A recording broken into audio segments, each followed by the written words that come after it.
Thank you for your patience. We are now being recorded on WebEx and also live on YouTube. Good morning and welcome to the September 27th, 2024 meeting of the New York State Commission on Forensic Science. Before we begin, I would like to welcome our new commission member, Professor Erin Murphy. Professor Murphy is the Norman Dorson Professor of Civil Liberties at New York University. She is replacing Judge Angela Mazzarelli. Welcome, Professor Murphy.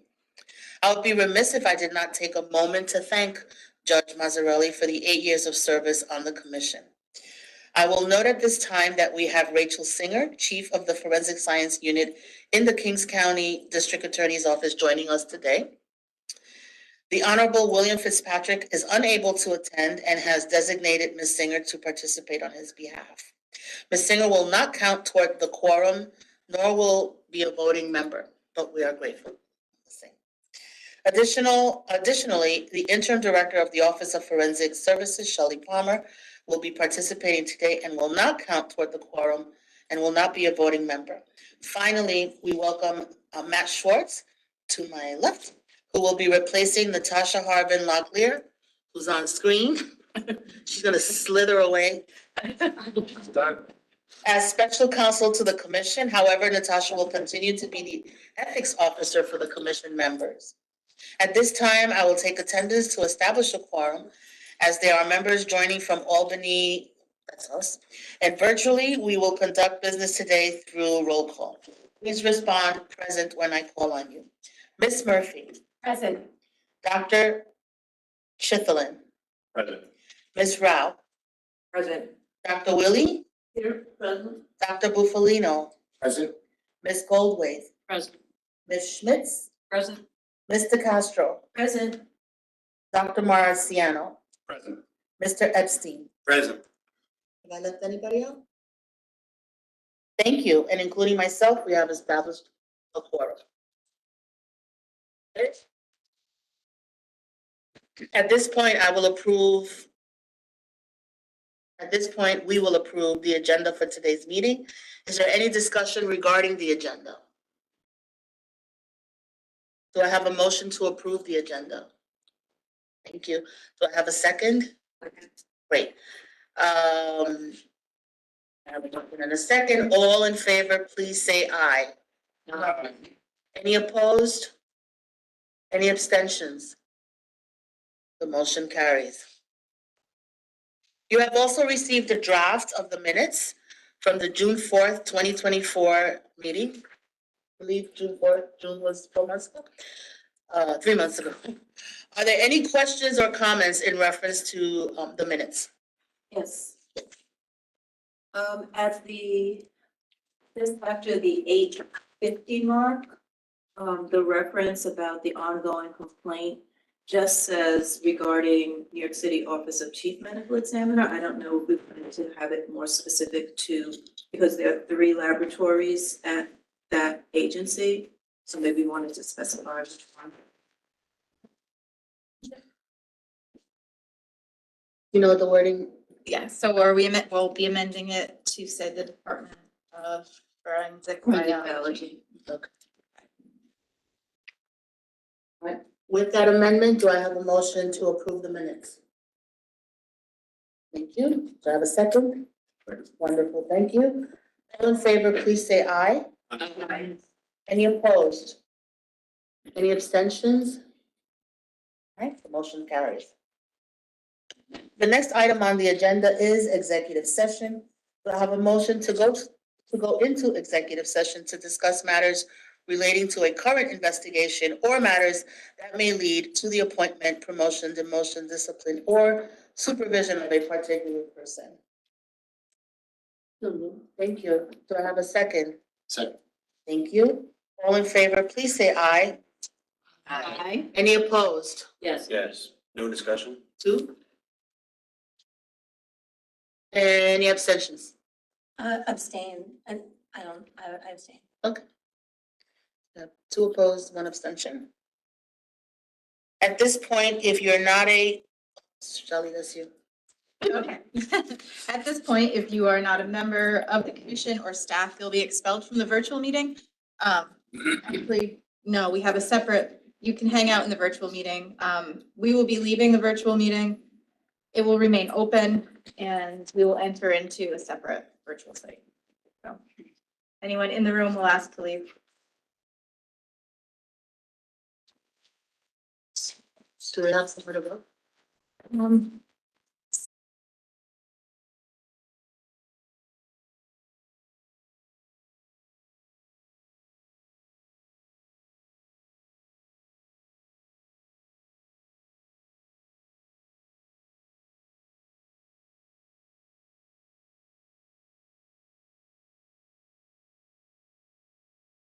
Thank you for your patience. We are now being recorded on WebEx and also live on YouTube. We are back in open session. No action was taken during executive session. The working group in reference to the OCME will continue. We'll have a report back in December. Ms. Palmer, would you please walk us through the accreditation and lab update section of the meeting materials? Yes, absolutely. First, before we jump in, just for everyone's information, there are no votes today during the accreditation updates. All of the updates are for informational purposes only. We did. I just said that. Was you not listening to me? All right. So with that, the first laboratory up for accreditation update is the New York City Office of the Chief Medical Examiner Forensic Anthropology Unit. In August, the laboratory provided documents to ANAB for reviewing regarding request of a scope extension. ANAB's reviewed the extension and added it to the lab's current scope and provided the updated scope to the laboratory. If you have any questions, Dr. Adams and Jennifer Oden are available. Okay. Our next lab is the New York City Police Department latent print section. The laboratory has notified ANAB that Lieutenant Christopher Dottie has been appointed as the director and commanding officer of the NYPD latent print section. He will be replacing Lieutenant Rosalind Joseph. In July, ANAB conducted a surveillance assessment activity and there were no findings. ANAB has issued a continuation of accreditation based on the results of that activity. Are there any questions today? Up next is the New York City Police Department Police Laboratory. The laboratory has notified ANAB of multiple changes in personnel throughout the lab. Jeffrey Suckow has been appointed the deputy director of the police laboratory. Captain Matthew Strong, formerly the commanding officer of the firearms analysis section, is now the executive officer of the police laboratory. And Lieutenant Michael Bopp is now the commanding officer of the firearms and analysis section. If you have any questions, Dr. O'Neill and Stephanie O'Shea are available. The New York State Police Crime Laboratory. The laboratory has notified ANAB that Director of Forensic Services for the New York State Police Crime System, Ray Wickenheiser, has retired, and that Dr. Jill Dooley will be his replacement. In May, welcome. In May, the laboratory provided. Is she? Do we know? I don't know. Documents to ANAB for review regarding a request of a scope extension in toxicology. The ANAB has approved this extension and provided their updated scope. If there's any questions, Dr. Dooley is here. Okay. Moving right along, Niagara County Sheriff's Office Forensic Laboratory. The laboratory has notified ANAB that Christian Westring will be the new Niagara County Sheriff's Office Forensic Laboratory Director, and that Kevin Condell will resume his responsibilities as the laboratory's quality assurance manager. And Mr. Westring is here today as well. If the commission has any questions for him. Onondaga County Center for Forensic Sciences Laboratory.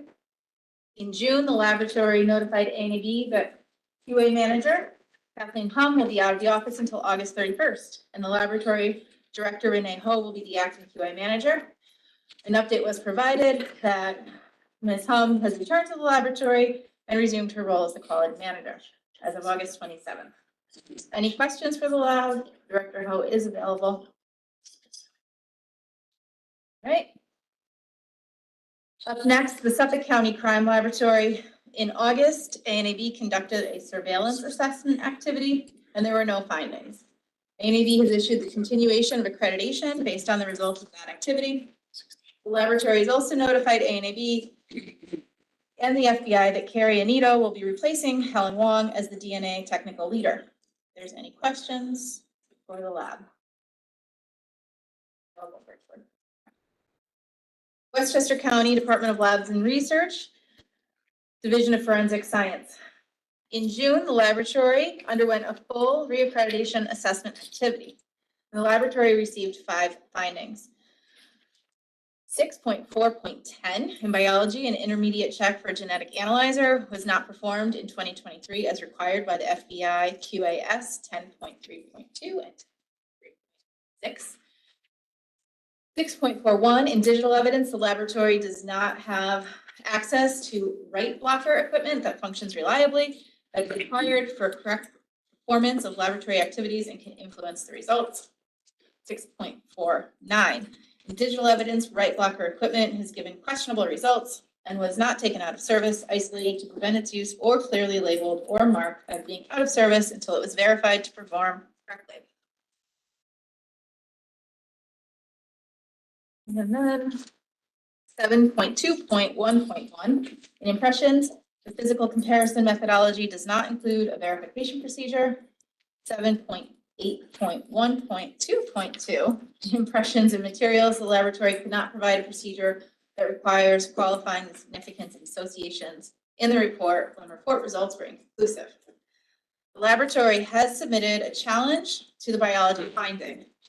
After reviewing the challenge information, ANAB concluded the challenge was upheld against ISO 1705, 2017 requirements, finding the nonconformity to be unsupported.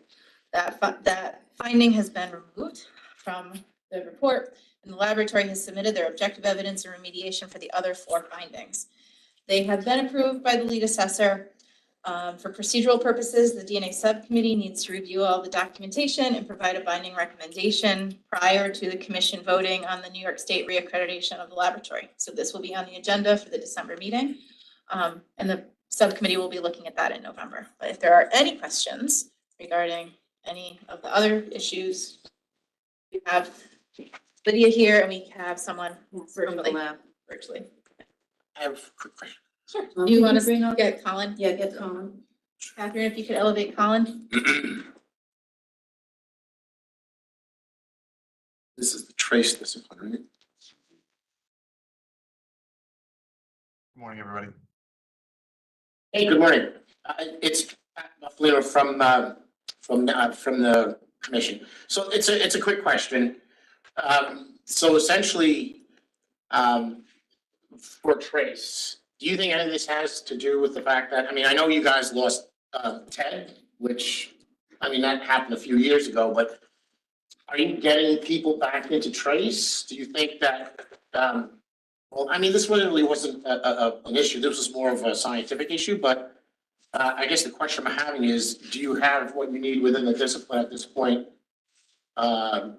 employee-wise? And is that factoring into one of these findings here? Especially the trace finding of uniqueness. I know that's corrected now on the reports, but my assumption is that's all been taken care of now. Maybe I'm biased because I am the new trace examiner, so I think So that's a good answer. You're not concerned about very well stocked. You're good.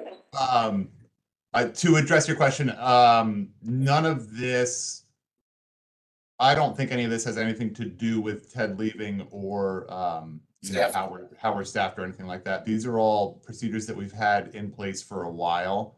That, to be honest, seemed a little bit I don't know, like so the finding for the footwear comparisons was that we're not doing verifications. We thought that when we're doing footwear comparisons that we had enough in our technical reviews to be able to see all the information we needed to confirm that the finding by the first analyst is correct.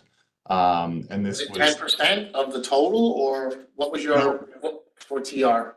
we technically review every case.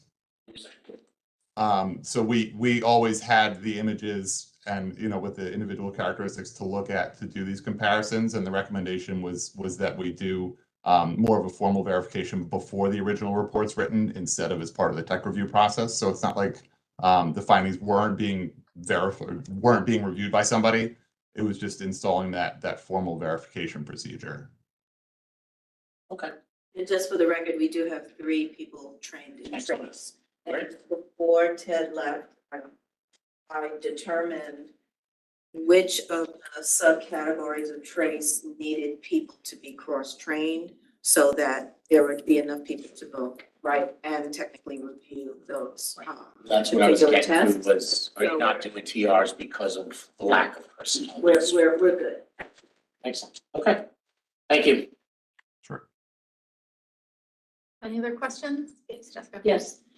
Could you, I have a few, could you walk us through the difference in the impressions discipline between verification and technical review? Sure. So for a verification, sorry, my light's off. For verification, we are having a second analyst do a blind review of the actual evidence or test impressions that were made by the original analyst before they know what the results are. So they're independently looking at materials from the case, coming up with their own conclusion. And then after they've done that in a vacuum, then they'll go back with the original analyst and compare notes and make sure that they're in agreement. Previously, a tech review would have been they get the completed case file with the report, with the findings of the original analyst, and they're confirming that the original analyst's findings are correct. Thank you, that's helpful. What do you do if the verifier disagrees with the conclusion of the original analyst? We have a whole set of procedures that we haven't really had to resort to too much. But there's a whole policy for finding, you know, either getting another opinion, getting people together, and it would all be documented as part of the case record. And that those procedures are in your SOPs, your protocols for what to do in the case of disagreement? Yes. And that would be noted somewhere in the report or the case file? Yep. Thank you. Another question I noticed, and I just want to make sure I understand, but you gave us extensive documentation for both the mock casework as well as some actual redacted casework reports, which were helpful to see, as well as the protocols. So in looking through those, it appears that you will make identifications in the impressions discipline, be it tire or shoe print footwear, meaning you will say the question came from the known. Yes. Right? Yes, you will do that. Yes, we will. And you're not qualifying that with any statistics, but rather a qualitative statement about RACs? Yes. So we would be including the number of randomly acquired characteristics that led us to that conclusion that the impression was made by the source. And what's the minimum number of randomly acquired characteristics required to make an identification? There's no minimum number. It depends on the quality and kind of shape and where they are and how they appear. So it could be based on one very unusual characteristic or several, you know, less unusual characteristics. So just one RAC would be enough to reach a conclusion of identification. That Q equals. Could be enough. You may have one randomly acquired characteristic that you determine is not sufficient to do that as well,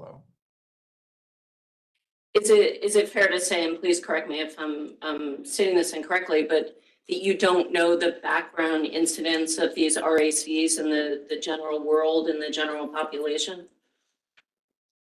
Yes, that's correct.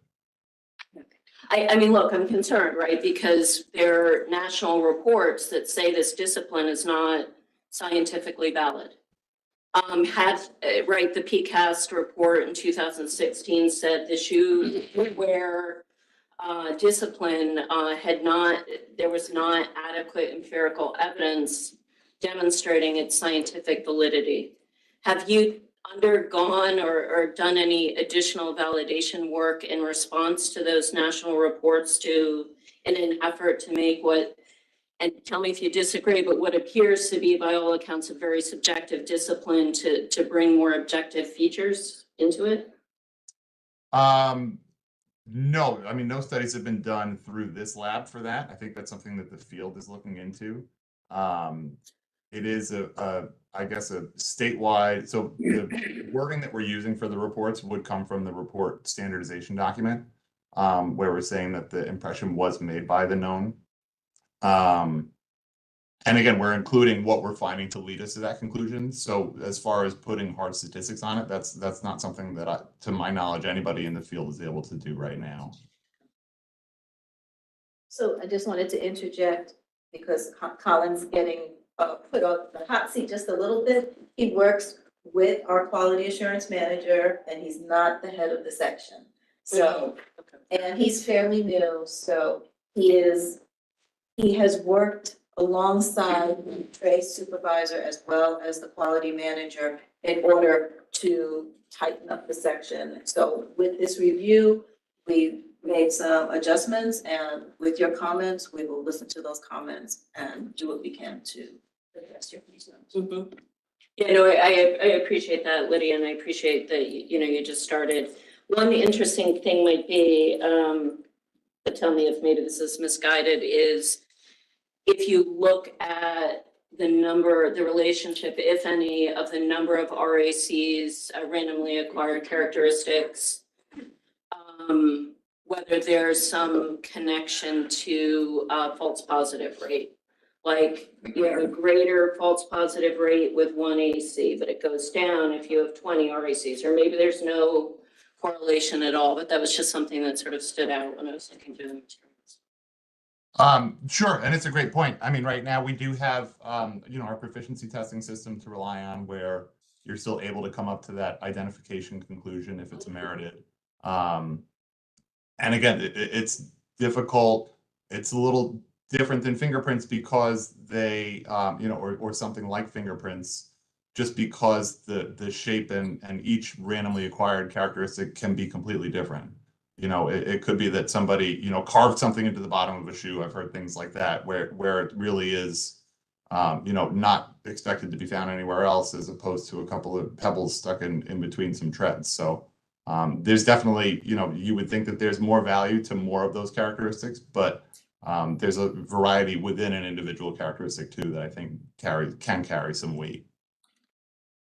I think my last question for you is, and I did look in the protocols you provided, but I didn't see it, but I could have missed it. In your procedure, do you require in the crime scene evidence, the questioned print, be it tire or shoe print, markings, and then is there, before the known comparison is examined, is that required that you do this sequential step of first marking the crime scene print before you look at the known? Yes, that's one of the I think it's the ANAB standard. It might be the ISO standard, but there is that to always evaluate the question sample before the known. So it's probably not specifically in the impressions paperwork that you might have seen, because it would be a generic for any comparison. We're doing the questions before the known. Okay, thank you. You're welcome. Thank you. Thanks, John. Any other questions? Can we let Colin go? Right, thank you, Colin. Thank you, guys.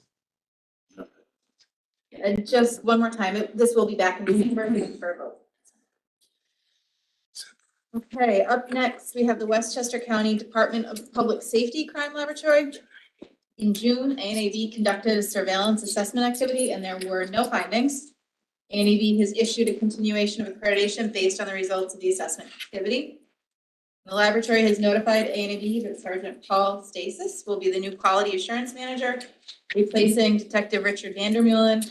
And ANAB has acknowledged this notification. And we do have both the director and the quality manager here today. Questions? Just wave. Welcome. And then finally, Yonkers Police Department Forensic Science Laboratory. In May, ANAB conducted a surveillance assessment activity and there were no findings. The assessment activity report and activity plan were provided to the commission at the June meeting.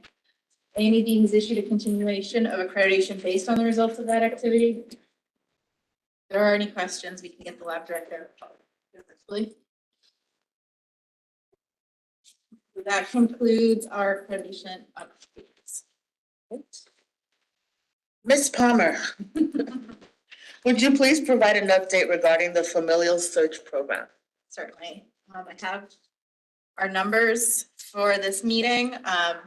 Since our June meeting, there have been 2 new applications received and they were both renewals. And there have been 4 searches completed. 3 were no results and 1 with results. So that brings our totals up to 61 total applications. 42 approved, 3 in progress, 13 rejected, and 3 withdrawn. And of the 42 approved, 4 are in the search queue, 38 searches have been completed, 27 with no results, 11 with results released, 6 ongoing investigations, 5 investigations. I'm sorry, 11 results released, how many investigations for me? 5? 5 closed, 6 ongoing. Okay, also, Right, and you continue here? I'm a little bit more. Okay. Also, at our last meeting, it was mentioned that the partial match and familial search policies are up for a periodic review. That's part of our policy itself. And the documents were circulated around to this group and also to the DNA subcommittee, who had a discussion at their August meeting. No comments or suggestions were made at this time by the subcommittee. The New York State Police has provided a document outlining some improvements made to the program. At this point, if there's any, we have not received any comments from the commission, but if there's any discussion or suggested updates, I just want to remind you that those would have to go to the DNA subcommittee for a binding recommendation and then come back to us as the commission in December. So any discussion on this policy at this time?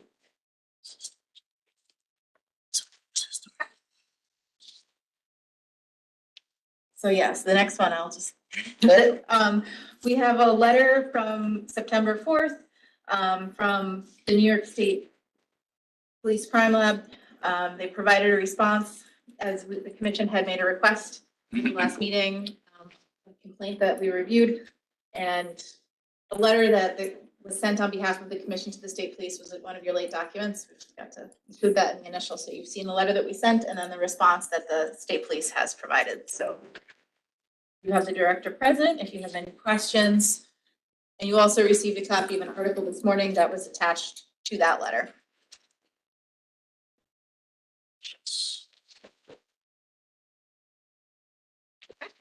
I think I have a question. Dr. Dilly, could you?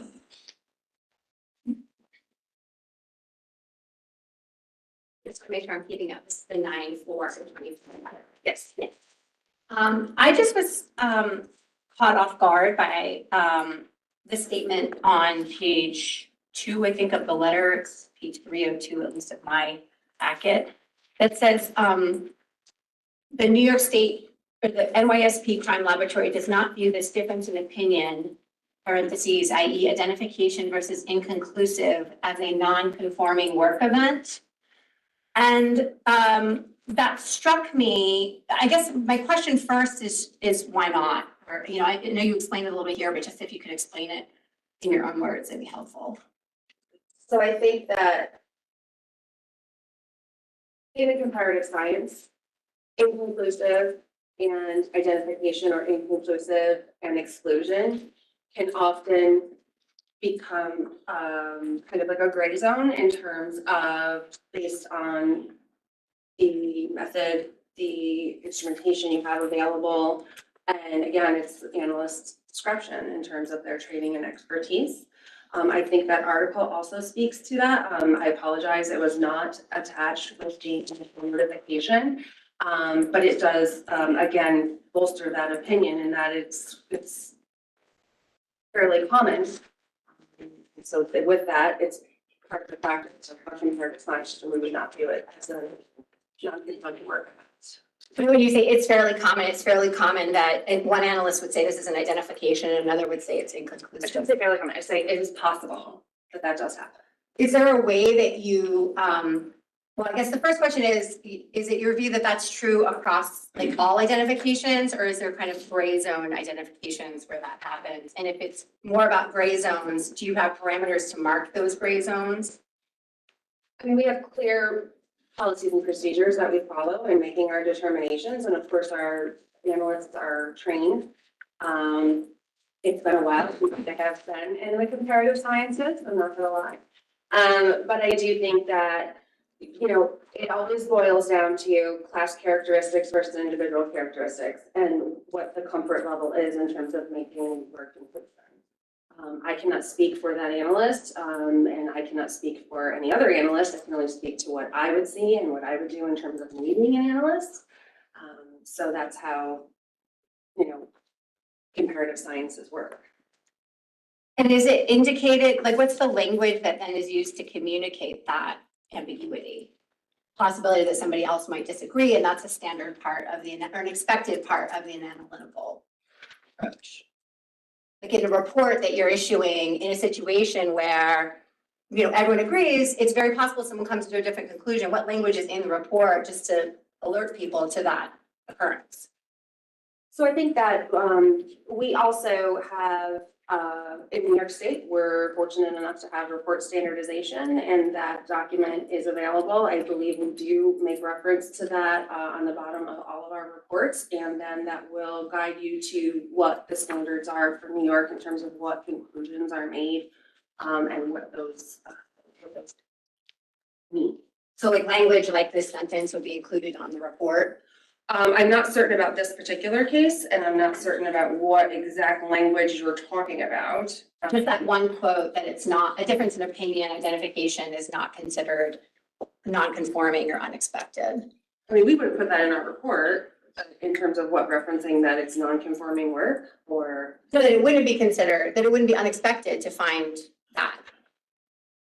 I'm sorry, maybe I'm misunderstanding. I thought what you're saying is this is something that is not unexpected, that one analyst might say identification and one analyst might say inconclusive. And I'm just trying to understand, okay, that makes sense to me. Is that reflected in reports that are given to people who are, you know, using this information, whether it's a prosecutor or a defense attorney or whoever? I'm not sure if we have that exact language in our reports. I would have to take a look. I don't think I or my quality manager have any of those with me.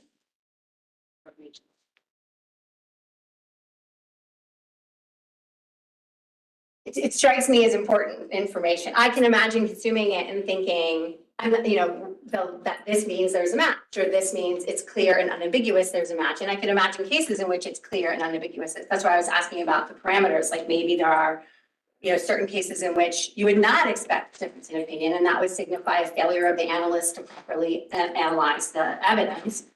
I can also imagine cases where you might expect some difference in, you know, of this degree and magnitude. In those set of cases, I would hope there be some parameters around the difference between those two. You should be able in this case to say this is a match, and in this set of cases, there might be a difference, and we expect that. But in reporting those, you know, as whatever they are, identifications or inconclusive, either way, that in the set of cases where we all agree there's probably going to be difference of opinion or can be expected to be difference of opinion, that information is included so that both you can tell the difference between, yep, this is the kind that everyone would agree is a match versus this is the kind that there could be reasonable disagreements. So I think I need to roll back just a second. So in this particular case, first of all, we're talking about two separate lab systems that have two separate protocols and procedures, and they are two separate analysts who have been trained differently. So when we issue a report from our laboratory, it is based on our procedures, protocols, and our quality system. So what we release out has been agreed upon, right? It has been technically reviewed, verified, gone through an administrative review.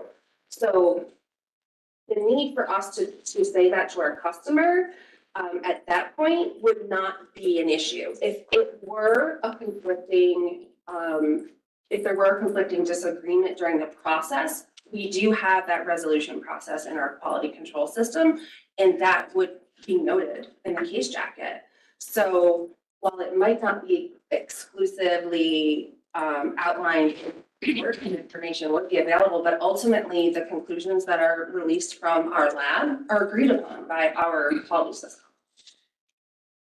Right, it's more that the impression that could be left would be one of certainty, when in fact, as that statement and the explanation indicate, there isn't actually that certainty, or that certainty is dependent on certain parameters, as opposed to all analysts would agree. Like the parameters of your particular protocol versus another protocol. That strikes me as important. Thank you. Yeah, I was wondering, are you have a? I have one question. So, and it doesn't really pertain to the state, but, and the wording on page 300, September 13th, was the assigned New York State Police firearms analyst was not aware that the evidence had previously been examined by Onondaga. So I just looked around the ISO, and for 742, that's the standard for, you have to have unique identifiers, they have to be specific to the evidence, so you don't mix up, commingle, and so forth. Did anybody check with Onondaga to see if their policies are sufficient enough so that once they do process evidence, that we can timestamp it, we can tell that it's been processed, you know, it's, the bag has been signed, it's been etched, whatever. So has anyone ever gotten in touch with Onondaga regarding their policies so that hopefully this doesn't happen again? I mean, I can't speak to that because that is definitely before my time. So, But that's fine. I do think that this has definitely opened our eyes in the situation in terms of when an analyst does receive evidence and what markings are present or not present. Because it is possible that another lab could potentially do operability and then send it to us for a microscopic comparison for some reason or other. I don't know. There are many variables that go on in the lab system, but it wouldn't be a duplication in exact services that were, or exact analysis analyses that were performed. So we are very cognizant of the markings on other evidence. but maybe it's something for the working group, for the. I would refer you to your old documents. Okay, Okay, yes. yeah. And Onondaga was here last time to discuss it, so I would refer you back to. Renee was here, I'm sorry. Yes. I was on, I was, yeah, I was. Justine, if you could press that. Okay. I just wasted 5 minutes here. That was helpful, but I was not here the last meeting. I was wondering. Thank you, Dr. Dooley. Okay, moving along. Our next item is an update on rapid DNA. Just for everyone's knowledge, a letter was sent out earlier this month to law enforcement agencies, district attorneys' offices, and the New York State laboratories to follow up on previous letters issued by the commission in 2016 and 2019 regarding the use of rapid DNA technology and the role of the commission and the DNA subcommittee in its use. Agencies seeking to adopt the use of rapid DNA for any purpose must present their intended use and their validation studies to the DNA subcommittee and the commission for their review and approval. We decided to re-up that as there's some changes coming to the QAS document. And the agencies, law enforcement agencies are starting to ask some questions, so we wanted to make sure it's very clear. They needed to come before the 2000. And then finally, we have the NIST interagency report. As you previously heard, the subcommittee was going to be discussing that at their August meeting, and they had a brief conversation and with the BioTwig will be providing them with more information in November. So we will get you the information from the subcommittee when we have the information available. We may have something to provide. What is the information that I did watch the DNA subcommittee meeting, but what's the information BioTwig is getting the DNA subcommittee? I think their overall report out on the validity of all of the findings. They were going The to look at. recommendations. Yes. Some are conflicting with other criteria that we have now. So I guess they're saying, oh, look, NIST is saying a little bit of an opposite thing. Or at least that's what I sat down with my BioTwig representative. So not only to understand it, but to also say that these might be conflicting with some of the policies that are in ANKB or QAS documents. Yeah, I had heard that discussion and I think the last two DNA subcommittee meetings might be helpful if, maybe we could get a list of what particular recommendations are, believed to be in conflict. Because I've heard discussion about it, but I'd like specifically I think it would be helpful for us to know which ones are believed to be in conflict. A few years ago, I remember before I was on the commission, but I remember seeing it happen. NIST came to give a talk, I think on the Mix 13 study, was it? And maybe it's premature, we should wait for the DNA subcommittee and BioTwig. But it might be helpful to have someone, if they're willing to come, some of the authors from the Human Factors Report come and speak to the commission. I'm just throwing it out there. We may want to wait until December, but I feel like because we only have 4 meetings a year, eventually it turns into a year before you've discussed a report that came out, a year ago.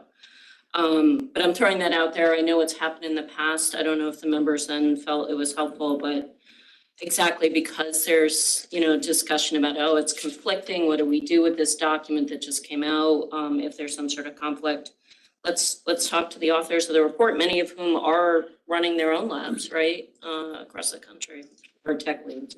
I think first we need to hear from the BioTwig group and the subcommittee, and let's see how that all plays out, because they're the technical experts on it. So the process is BioTwig will get back to the DNA subcommittee, and then the DNA subcommittee will do something, and then it comes up to us. So.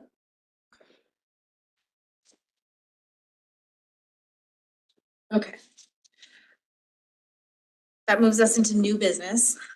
This is another topic that doesn't have a document for you, but it's an informational update. So the Office of Forensic Services has completed on-site SABIS audits for each of the SABIS sites within New York State. And if you're not familiar with what SABIS is, that's our automated biometric system. So a few years ago, the executive law changed to remove the latent print exemption from the definition of a forensic lab. And we've been working to identify how many labs may be coming into the accredited environment. Last year, we had the addition of the NYPD latent print unit. These SABIS audits are a way for us to see where that transition is going. And so by 2026, those labs will need to be accredited. We've finished our audits. There are multiple sites who are well down the pathway. We are anticipating sometime in 2025, a couple labs to come before the commission to become accredited. And we anticipate by 2026, all of the sites would be meeting the mandate. So I just wanted to let you know, you'll see some new labs coming on and we'll be growing from 22 to probably 25 or more. So I do have a question on that. Beyond the SABIS sites that will be accredited, do we have any inclination how many law enforcement agencies who may do comparative work would also consider or are also considering being accredited? At this point, we have completed a survey, and it was our understanding from the results of that survey that the SABIS sites were the target audience, and some of the SABIS sites have multiple agencies submitting to those. So in speaking throughout the audit process, the sites who are becoming accredited would have to have a relationship with those outside agencies. So we don't know how that's playing out specifically. I guess we can do some more research into that. But those outside agencies would be submitters. That's our impression. They would be submitters to the accredited laboratory. So the SABIS site becomes accredited and those other users are now submitters to an accredited lab. That's the impression we have at this moment. Okay. So if a law enforcement agency has somebody that's doing comparisons, it's assumed that they're submitting their evidence. They're no longer doing their comparisons under their law enforcement agency, but their evidence is being submitted to the SABIS site, which now will be accredited to do the comparison work and issue the results. That's what we are hearing. Okay. But we can do more outreach to find out if there's other agencies out there. Our hope is that comparisons are done by SABIS users and not by other users. That would be problematic. They've at least, the SABIS users are all trained latent print examiners. So if someone's doing comparisons as not being a trained, that would be problematic. Everything in the CAG side or something like that. I think our district attorneys, Bite your tongue, Everything's gonna be in a CAG site. bite your. I think our district attorneys are aware too that, you know, this law exists and that a laboratory will be conducting comparisons. And if you're going to have evidence submitted. Okay. You can do some more outreach if there's a concern though. We just don't understand this is specifically because the latent print change. That's the only, it's just folding that into the system. Yes. So we would also be looking at labs that could go 17020 instead of 17025. Yes, and that's the NYPD lab is 17020. So we, if you recall, when this change happened to the statute, the regulations had to change and the commission approved the change of the regulation to accept both 17025 and 17020 as the international standard. I don't think anyone is going that way from what we've heard. I think they're going 025. Okay. Great. Yep. We will now move on to laboratory disclosures. Ms. Palmer, please walk us through the laboratory disclosures. Okay, up first, we have the Nassau County Office of the Medical Examiner Division of Services. The laboratory has closed out the corrective action relating to an inadvertent custody transfer in the laboratory's information management system. This was first discussed at the June meeting. The laboratory made a note in each affected case and completed an inventory of chemistry, latent prints, firearms, and biology sections, evidence in the vaults. No additional cases were found with issues relating to the LIM software issue. We do have the quality manager available virtually if you'd like to ask any questions, or the SLPAT. I do have one question. Does Porter Lee roll this out to all users, the updates, or was it just for you? Not every system has the same issue. So every system is customized different. For some reason, we're on a client version still rather than a net version. Okay. We're on our way to net version. For some reason, an examiner provided their custody and also just did their scans. But when they left, the program remained open. So what Porter Lee did was they built something in so that if there was another version of the software open, let's say Beast is already open, you don't realize it, it pushed evidence to the next person who just signed in. So they built something that basically will not allow the system to go forward. Mm-hmm. So we searched the database for the affected cases, we found the population, and then we just called Porter Lee. But the rest of the state does know about this because Mark did discuss it with the QA twig. Okay. Mark Gill. And Mark, if you're there, I'm sorry I spoke for him. Any other questions?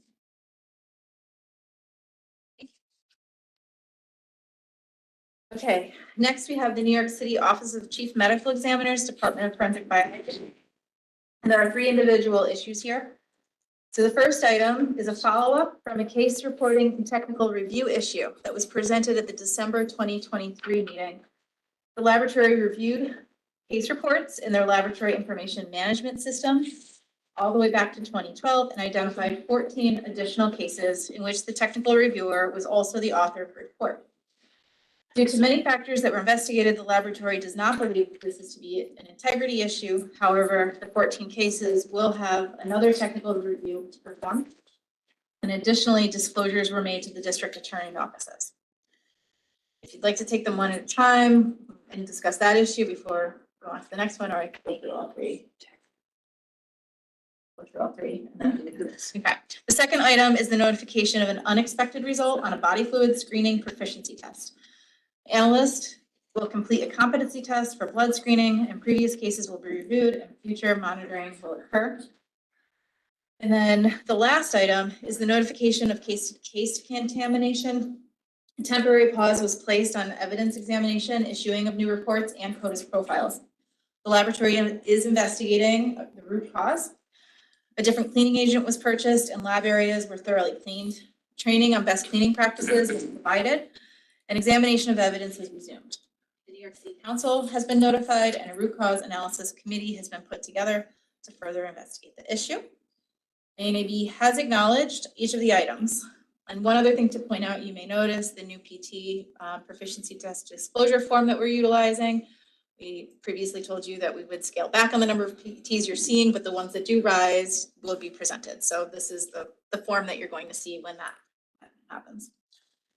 At this point, there are various people at the OCME available to be elevated to come on to answer any questions. I have questions related to the cross. Tell us, the criminalists that were involved, how long they've been, are they new employees? How long have they been employed? How recently were they trained? Catherine, could you elevate the members of the OCME?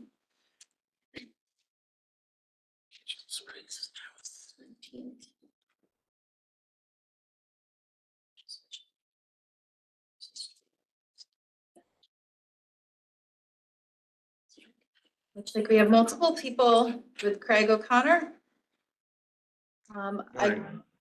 Well, hear the question, or we can repeat that. Could they identify themselves? Sure, and if you could all identify yourselves too, that would be very helpful. Morning. I have Craig O'Connor here, Deputy Director of the Department of Forensic Biology. I also have Meredith Rosenberg, Deputy Director, Kiera McKay, Assistant Director and Quality Assurance Manager, Tiffany Vasquez, Assistant Director and our DNA Technical Leader, and Jeff Prairie, who is part of our legal team here at OCME. And I believe Tim Cooper-Smith is also on the line. He's the Director of Forensic Biology, and Allison Nixon, who's also an attorney in the legal department. And if you can repeat that. Yeah, could you repeat the question, please? Yes, so I have questions related to the, for the cross-contamination event that was identified in June, July, and August. The criminalists that are involved, do you have, at this point, I know the investigation is ongoing and the root cause analysis investigation is ongoing, but can you just tell us how are these newer employees? How, you know, when were they trained on this procedure? When were they last competency assessed? This procedure? Most of the analysts that are involved have worked for our laboratory for between 1 to 2 years, and they are PT tested accordingly after they've completed their training 1 to 2 times a year. You know, if they finish their training in the first half of the year, obviously they'll get their PT in the second half, and then times after that every year. Do we know if the PT training includes a positive followed by negatives?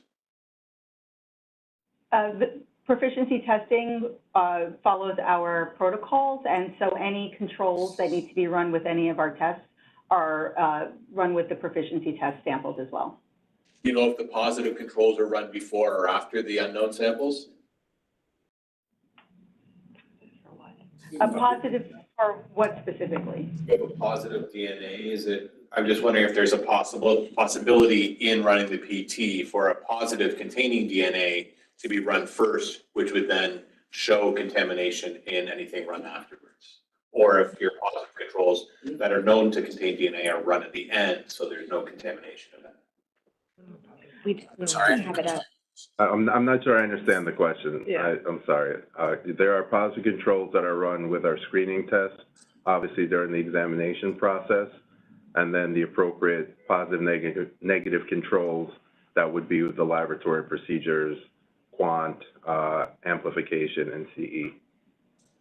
But are those positive controls run after the unknown PT samples? They're run before.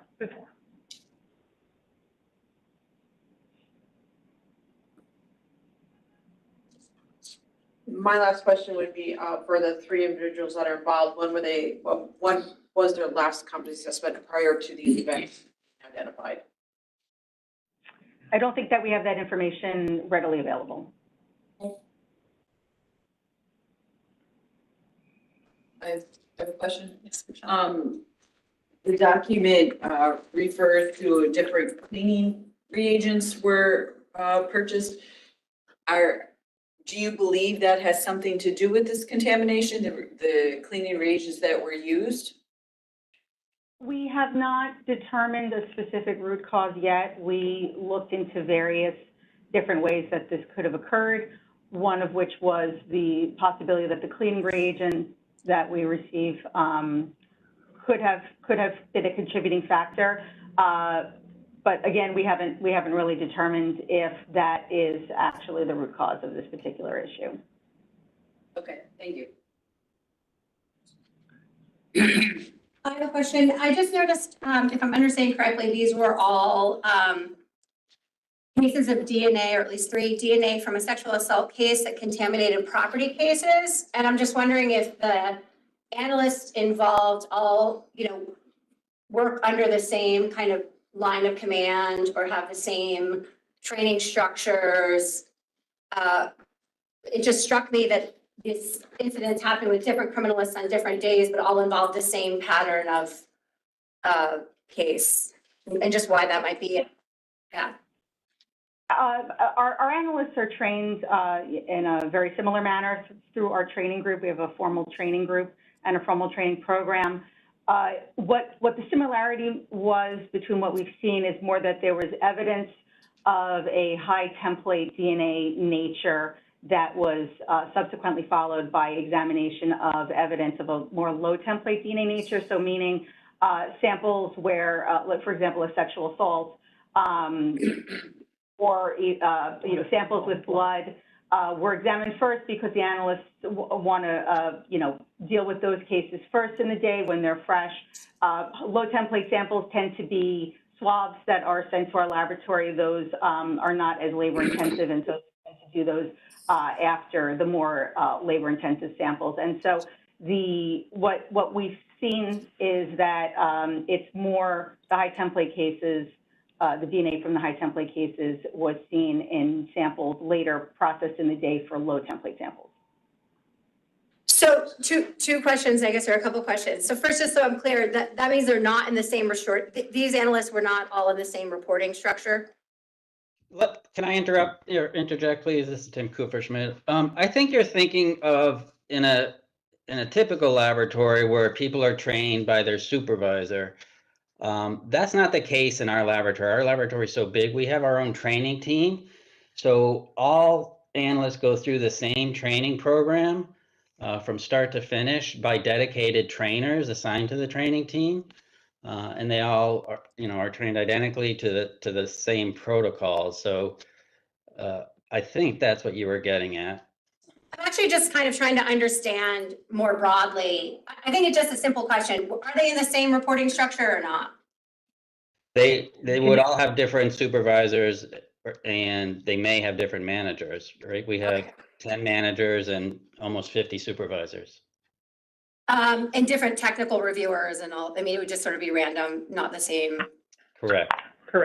But during evidence examination, there is a supervisor, multiple supervisors that are in the laboratory, and that they would then report to and ask questions while they're doing evidence examination. Thank you, that's helpful. And then there were not cases in between. I was assuming there wasn't, but just an answer that's got me a little confused. There weren't cases in between the high template and the later property case, were there? Not typically, no. So that seems very important to figure out whether in any of these cases, I was assuming the sex assault exam happened and the property exam happened immediately after. And then as the letters suggest, there might be a cleaning problem or something, but it seems very important to know whether there's any other case in between the sexual assault case and the property case that's contaminated, because if there might be a less obvious contamination event that takes place. Yes, we agree. And that is one of the things that we are looking into and have looked into with the cross-contamination. And so far, it's been the high template followed by the low template with no cases in between that we have seen this incidence of. But part of the cross-contamination check was looking at all of the cuttings for that analyst on that day. So it was not just the high template followed by low template. It was looking at every single cutting they made for that day. Okay, and I guess last question or last area of concern for me is if the high template is showing up because it was high template, so it's really easy to see it in the property case. I'm a little worried about whether we're missing, a low template to low template, for instance, case, because if there's a reagent problem or a cleaning problem, it may not be as evident in a low template case, whereas it's really evident in a high, when you've got the initial contaminant being such high template. And so is that something you're also looking into? Yes, that is certainly part of our investigation so far. We're looking into it as well. Thank you. How are you looking into that? How are you looking into the low template to low template contamination? Well, we've done a number of manual evaluations of these cases, looking to see if we see alleles in common between the different samples. But again, we're still working through that process. So it's a manual interpretation. You're not running, say, star mix to do a mixture to mixture or something like that? That's one of the options that's on the table, but we're still formulating and thinking of ways to approach it. And to dovetail on the previous question, and apologies if you answered it, but so on June 11th, and maybe it would be helpful if you walked through how this was sort of uncovered, but from your disclosure to City Council on June 11th, was the date that contamination happened with Criminalist 1, and it was discovered by the reporting analyst in late June, right, who said, hey, I recognize this DNA profile in another case that I'm working on. Why did the analyst recognize that profile? What made that profile stand out as something that would be recognized across cases?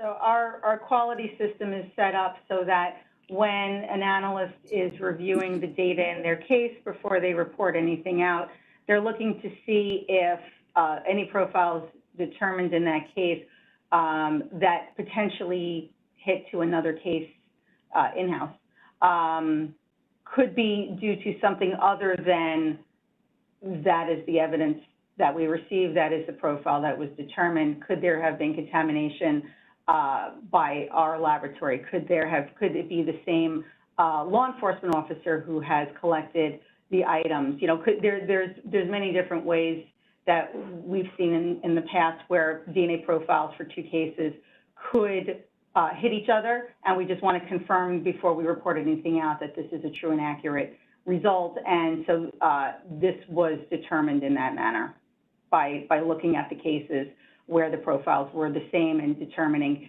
if there was anything untoward going on with these profiles.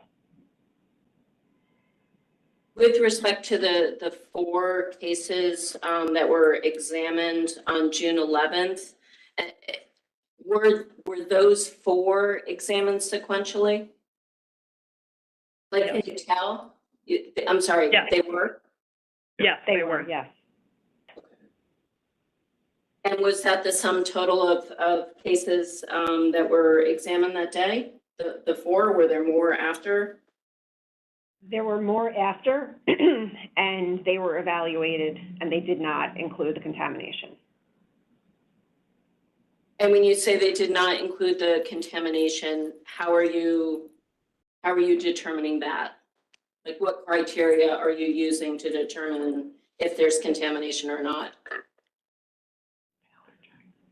Well, I mean, again, we start with a manual evaluation of the cases looking for that contaminating profile.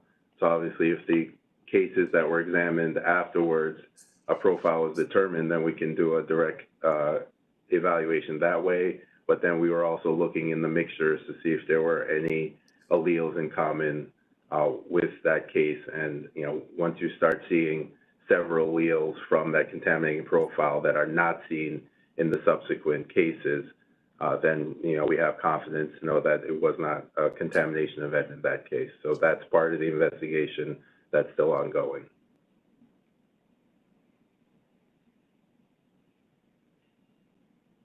Go ahead. Yeah, go ahead, Pat. Craig, I just quick question. Did any of the hits to these potential cross contaminations happen in Estes or Eldis, or were they all just manual searches? They were all on the local level. It All was, in Eldis. they were all in Eldis. all in Eldis. Okay. Anything go up? No. If any did go up, there were no subsequent matches, and anything that did go further was recalled. Okay.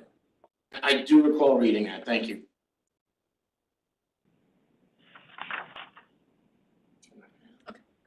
I just have a couple more questions. One is, if I'm understanding correctly, the review right now is for cases between May 1st and August 9th. And I just wanted to know how May 1st was chosen, and also based on what the results of the RCA show, might you go back further than May 1st? Well, the first instance that we saw happened in June, so we wanted to look at cuttings that were made in that month, but then we also wanted to look at cuttings made in the previous month and then in subsequent months. So that's how the time frame was chosen, to be May to beginning of August. And then, you know, once the root cause analysis is complete, then and our own investigation is complete, depending on what else we find, we may have to extend that scope beyond those months. But right now, those are the months that we're focused on, and seem to be the majority of the incidences were in those 3 months. And there weren't like any big changes to your reagents or your cleaning protocols or anything like that that happened, say, in April, or something that might. No, nothing that jumps out again, and that's why we also were looking at the cleaning reagent to see if maybe there was something with the bleach or not, but we haven't made a root cause determination as of yet. Great, thanks. And then I have another question that's about the earlier tech reviewer and case analyst co-reporting, and it's just the right time for that. Should we finish on Does anyone else have any other questions on that contamination issue? Yes. We'll come back. Go ahead, Jessica. So I understand that in any particular case that's in the court system, the district attorney's offices in the city are bringing you a particular case and saying, hey, can you check this? And can you walk us through your process for determining whether a particular case has been affected by contamination? What criteria are you using to make that determination, whether it has or hasn't been affected? Through, for right now, through a visual examination of the results from cases that were examined by a particular analyst on a particular day, we're ensuring that there is no indication of any contamination seen across the cases that were examined that day. And the majority of the cases that have been asked for are ones that had been examined well before this May 2024 date. Sorry, are you limiting the scope of your examination to those cases that involve one of these 3 evidence examiners that were referred to in the disclosure to City Council?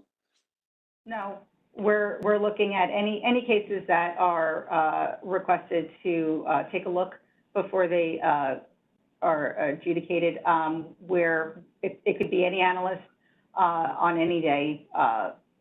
And like Craig said, that a lot of the cases are prior to this incident. And for the May to August period, we're looking at all examiners, not just the examiners from the RCA letter. Yes. Okay, yeah, that was my question. So can you just walk me through it, like, hi, I have a case. Can you please check it to make sure it wasn't affected by contamination? What is the next thing you do? Well, it's doing the same thing we're doing for the cross-contamination look back that we're doing now. We're looking to see if any profiles were developed. We're looking to see what samples were examined on what date, and if that examiner had looked at other cases that day and made other cuttings, and doing that sorts of evaluation. So similar to what we're doing for the cases that we're talking about for this event. So just trying to drill down. So you identify the evidence examiner and you say, okay, they examined 5 cases that day. The question case is one of them, the one we're checking. And we're going to go through all other cases that were examined that day, look at the end results, and then start looking to see if they're matching alleles. Do I have that right, or are you doing something else? Yes. That's right. That's right. What's your threshold for matching alleles? Well, it would be similar to what we were doing previously with manual interpretation of samples to samples. So if most or all of the alleles that are seen in the evidence sample are the same as the other sample that we're looking at, then that's something that we would evaluate further. If most of them are not the same, then it would be deemed an exclusion and saying that no contamination is present.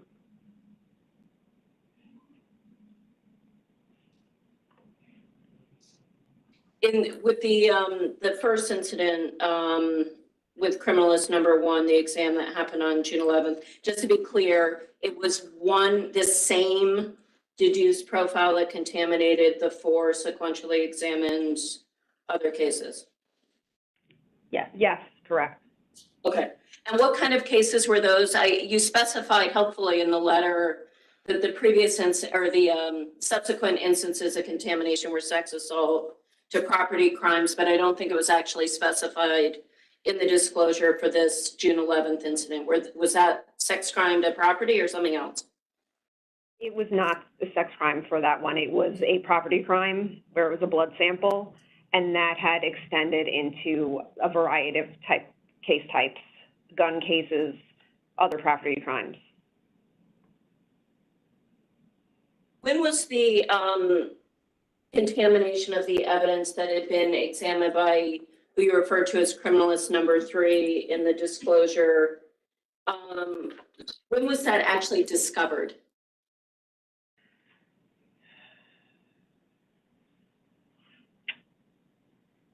This was the examiner. Sorry, go ahead. It was very close to, if not on August 8th, then, very close to August 8th, as it says in the letter. Yeah. Right, it specified that's when I think a QA manager was notified, but that may not be the same as the discovery date, but you're saying it was close to? Yeah. It was close to. I mean, if something is suspected, they would come to me as the quality manager to take a second look and confirm whether we agree that this is a contamination event. So that's what happened. I have a couple questions about the time frame, and I understand you're still conducting a root cause and it's a lot of work. I do understand that. But I do want to ask, so the first discovery that there's this case-to-case contamination occurred on June 26th. Reporting analyst detecting it, is that right? Yes. Just if things had stopped there and you hadn't gotten a subsequent notification of an additional contamination by the same evidence examiner, would you have disclosed it to ANAB, to the commission, to city council? I don't think we could answer that, knowing now what we know. From that first incident, we already were going to look back at every single case examined by that examiner. So that's kind of just where we went from there. And we knew that we had to see the further results that we obtained from the look back just regarding that one examiner. And then we would make decisions from there. When did you notify the district attorney's offices of this?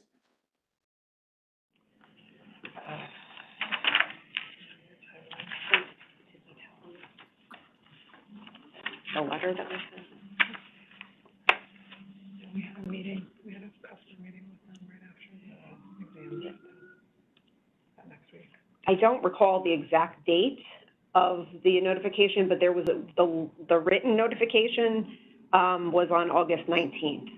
which is a brief memo, which also was sent to the commission and ANAB on that day.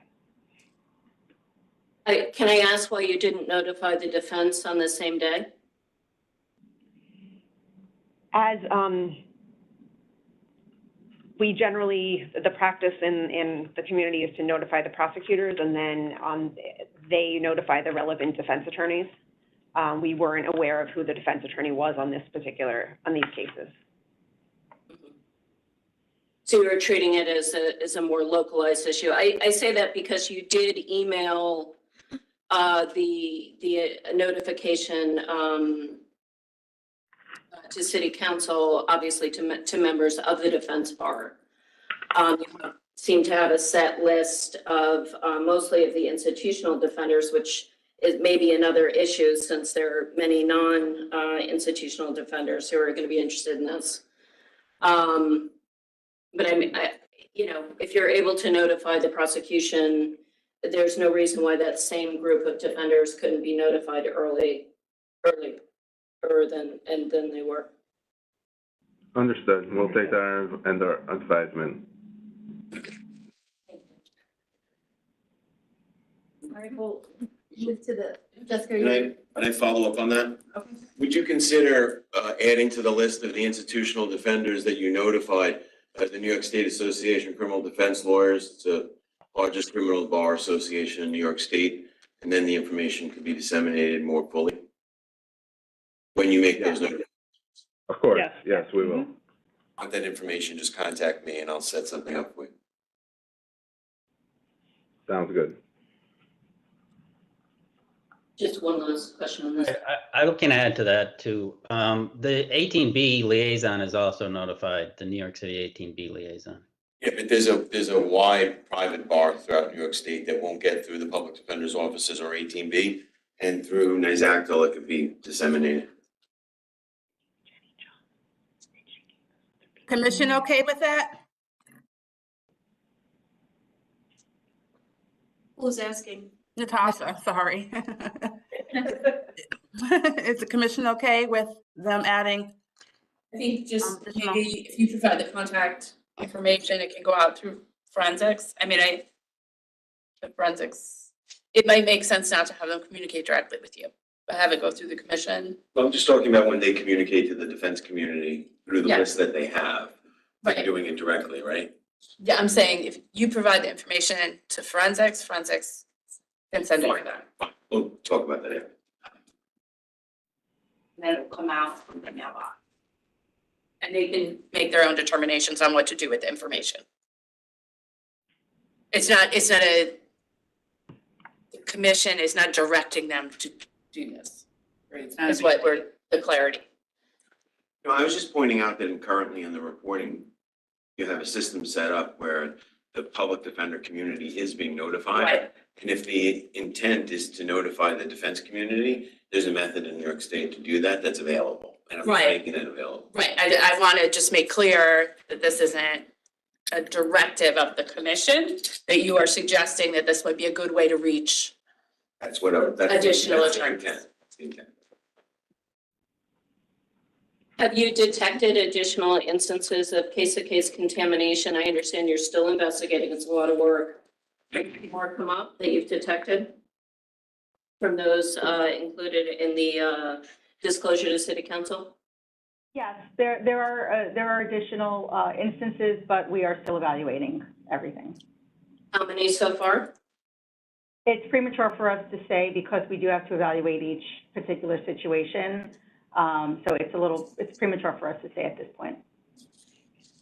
And just, fair enough, just to get a sense of how much stuff you're looking at, is there an average number of cases that are an evidence examiner would examine in one day? Is it wildly fluctuate due to the size of the kit, or can you give us a ballpark at how many cases are examined by an analyst in a day? That depends on the complexity of the case. So you could have a homicide case, for instance, that may have several items of evidence that an examiner could spend the majority of the day looking at, or you could have a property crimes case that has 3 swabs. So an analyst could look at half a dozen of those for the day. But in just in that 3-month time frame, we've looked at over 3,500 cases and over 12,000 samples so far.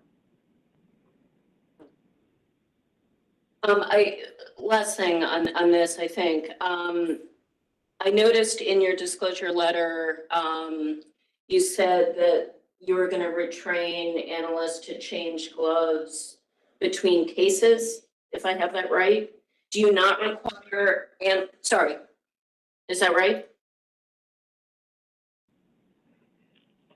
The question is, do you not require analysts to change gloves in between samples, but just cases?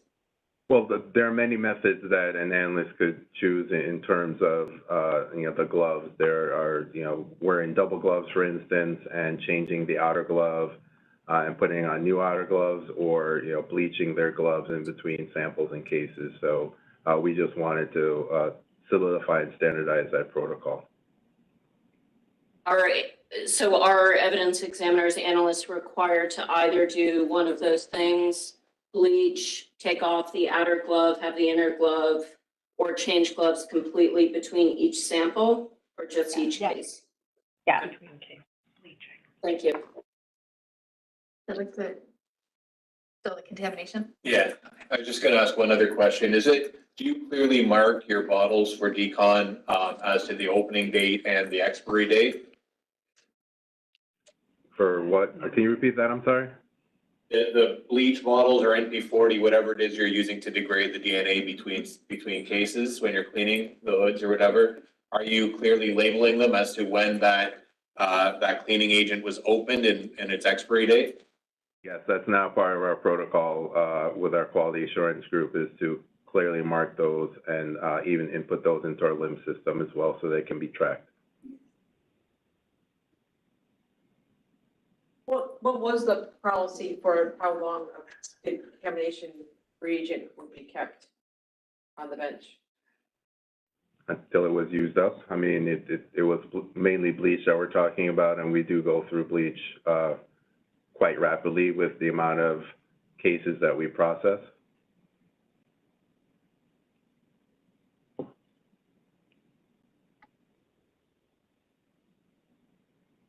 Can I just clarify one thing about the timeline? If that's okay? We don't have, the DA's office did not get a letter on August 18th or 19th. I believe there was a meeting on August 15th, and we weren't given any details at all about what was going on, other than that there was a investigation going on.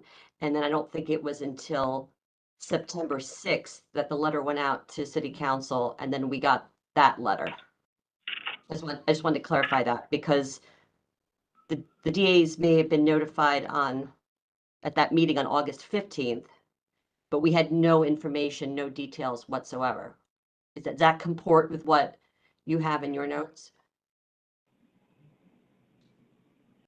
Well, at that time, the investigation had basically just began. As you saw in the letter, the laboratory paused our evidence examination and distributing our reports and uploading our profiles on August 9th. With the amount of cases that we do push through the laboratory, we wanted to notify the customers that we had put a pause on those processes. So that's why you were notified then, but then the official notification through that memo came out weeks after, as the investigation continued.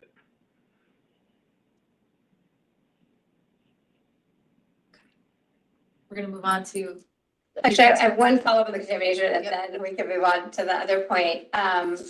So is it still your working theory that this is about ineffective cleaning reagent or ineffective tool cleaning, or are there other things you think may now be in play?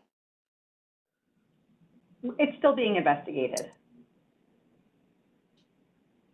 Okay, I mean, I'll just articulate what I'm sure is a shared sentiment, but this is about the most serious thing that can happen in a lab in terms of multiple analysts involved over multiple dates with contamination of crime scene samples across sexual assault property cases. So I'm happy to hear you're taking the investigation seriously, and I look forward to the analysis, including that if other labs can learn, if it's an ineffective reagent and other labs are using that reagent, certainly we would want to make sure labs are aware that that reagent is ineffective. If there seems to be a structural problem with tool cleaning training, you need to correct that. I'm very worried that this is evident because it's a very high template sample going into a very low template case. And I'm worried about all the cases that may not be as obvious, and the manual review so far, I have not felt assured is rigorous enough to necessarily detect that. So I look forward to all those details in the final analysis. The second question I had, which is related to the technical analyst report, I am new to the commission, so I wasn't here for the original notification, but I just couldn't help but notice that in the review from 2013 to 2017, there were 14 instances, whereas the more recent disclosure involved 31 instances, which is more than double the amount from before. So this is a simple question. I just wasn't here and I don't have that original disclosure. The 31 cases covers what period of time? Well, first, I just want to thank you for your previous comment, because we are taking this contamination very seriously. This is probably the most extensive quality issue that we've had in laboratory. So everyone in the laboratory is being briefed on what's going on and how serious this is. So we do appreciate you pointing that out. And then as far as the 31 cases, that was for looking at one of the analysts for again, their entire career at OCME through our LIMS system, so from 2012 and on. So that 31 cases was tied to the one analyst, whereas the other instances was when we looked at all of our technical reviewers and their cases. But regarding the 31 cases, Ms. Murphy, those were the initial problem that we identified, and those 31 cases, I don't have the exact dates in front of me, but it was within like a few months of each other. Whereas the 14 was from looking back to the time span of 2012 to 2023, I guess, at the time. And those 14 were within like 2 to 3 years of each other. So the 31 cases involved the same 3 people within a few months. And then the other ones were way more spread out and kind of random. And just then with regard to the 31, I just, having had this issue come up before, I'm just trying to understand what would, cause it to arise again. Like if, in my mind, I would imagine that well, is the 31, what do you attribute the 31 to? We see the 31 cases as, the initial problem. And it was the working of these 3 individuals together. And that, for the abundance of caution, as part of the investigation, we wanted to look back and make sure that others hadn't been working together to do the same type of thing. And our look back did not show that. It was the look back, looking at cases from 2013, we don't know exactly what the person was thinking or why it was this way. We just made it's forthcoming that that's what we identified in the LIMS audit trail. Yeah, we have no root cause on what caused the 31 cases to be processed in this way. Are those, is that because it's still ongoing, or? Mostly, we were not able to interview the employees involved with those 31 cases. So in determining a root cause, it has been difficult. The RCA committee associated with that also found it rather difficult, considering they too were not able to have any sort of communication with those 3 individuals.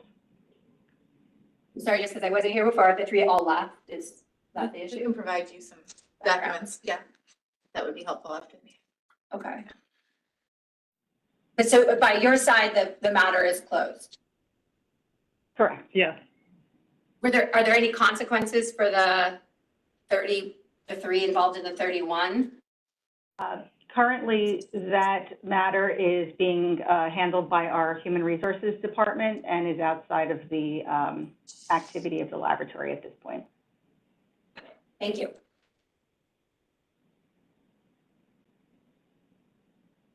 Can I just make one comment? This is actually to Aaron as a new member.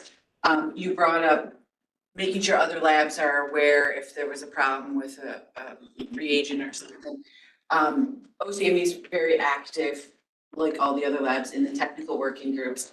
And particularly the QA technical working group, as well as the biotechnical working group. These types of things are part of their normal conversation and their communication amongst labs. So whenever there is an issue, that quickly gets out to the other labs if there's a problem. So that's one of the perks of being in New York as technical working groups and sharing information like that. In your look back, all the cases that you look back in LIMS to see if people were tech reviewing their own work and you found this set number, did you have any technical issues? Because I imagine the LIMS system has developed. Are you confident that you're actually capturing the universe, or is there just some early years where you just can't tell? No, we're confident that we were able to capture the universe and look at all of the reports since LIMS went online in 2012. Okay. And the root cause analysis done on that issue made 5 specific recommendations, or the root cause committee. What's the status of implementing those recommendations, or are you not choosing to implement them? No, we implemented the recommendations. We now have a LIMS acceptable use disclaimer on the login screen to our LIMS system. We are doing a biannual audit of the LIMS system, similar to what we did with the look back to 2012, but we'll continue to do that twice a year, looking for the same pattern of someone performing technical review of their own work. And we've expanded our ethics training, where we are going to be conducting it in smaller groups of people in person with real life examples of violations in ethics. We could have a discussion. And this is going to be and people will then have to sign for attending that discussion and sign off on the A&B guiding principles document. Good. Thank you. At this point, we've exhausted maybe some of our questions. Can we move to our next lab? Okay, thank you everyone for all of your time.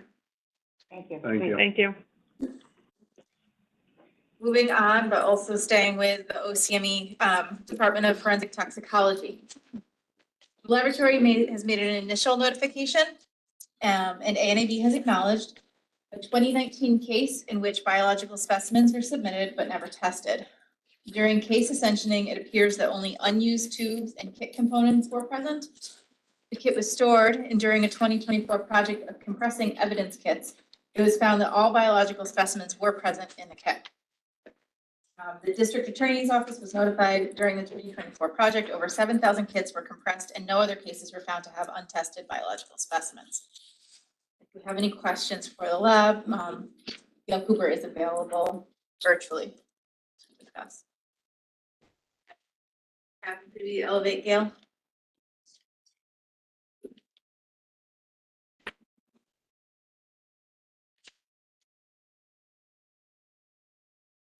Hello, Gail, can you hear us?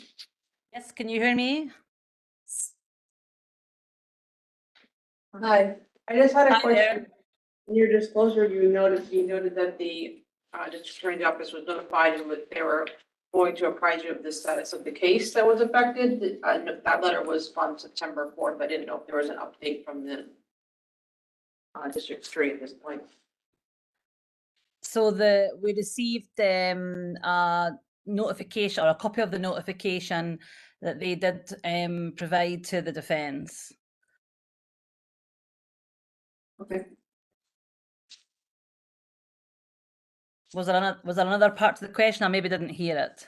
No, the status of the case. the update on the status of the case was still pending, so basically you're saying that they just reached out to the defense and it's still an ongoing case? No, it's not. It's a closed case because the sample, it was one specimen that was unfortunately tucked inside the inner lining of the kit, so it wasn't seen. It was only the empty tubes that were at that were visible. And so the case itself was the defendant pled to a lower traffic offence. Okay. Thank you. Thanks. Thank you, Go. Thank you.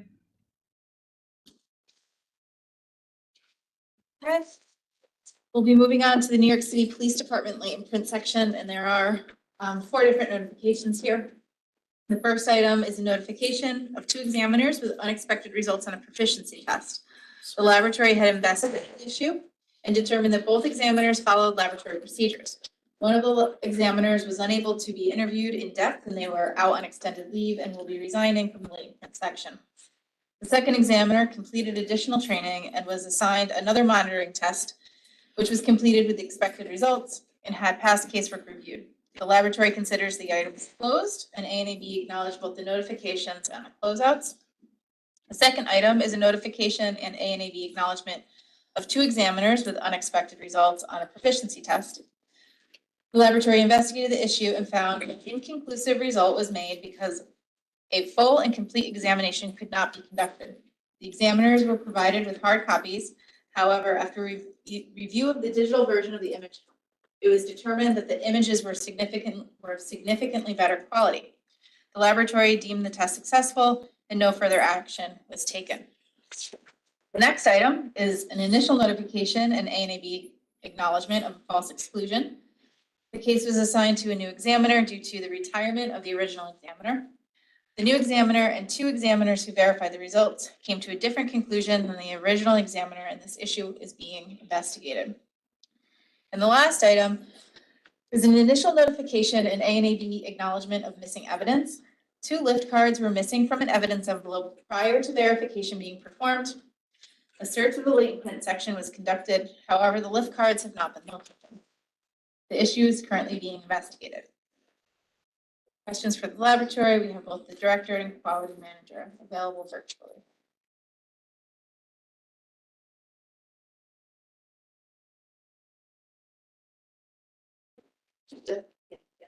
Catherine, could you elevate them?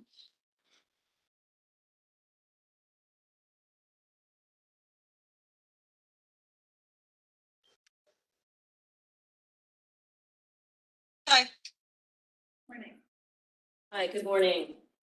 I had a couple of questions. The first is in your, for commission members, this is, I think, page 318. Yeah. But you noted in your letter, I guess your disclosure letter, that some cases have 2 verifiers and some have 1.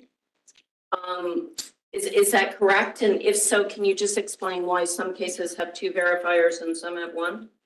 Yes, that is correct. Our procedures are that if an identification is made to a non-elimination individual, and what we mean by that is somebody who is not somebody who is known to be there. It could be the victim, it could be, a family member. So a non-elimination identification will undergo 2 different levels of verification. The first verification will be blind, and then the second verification will be open.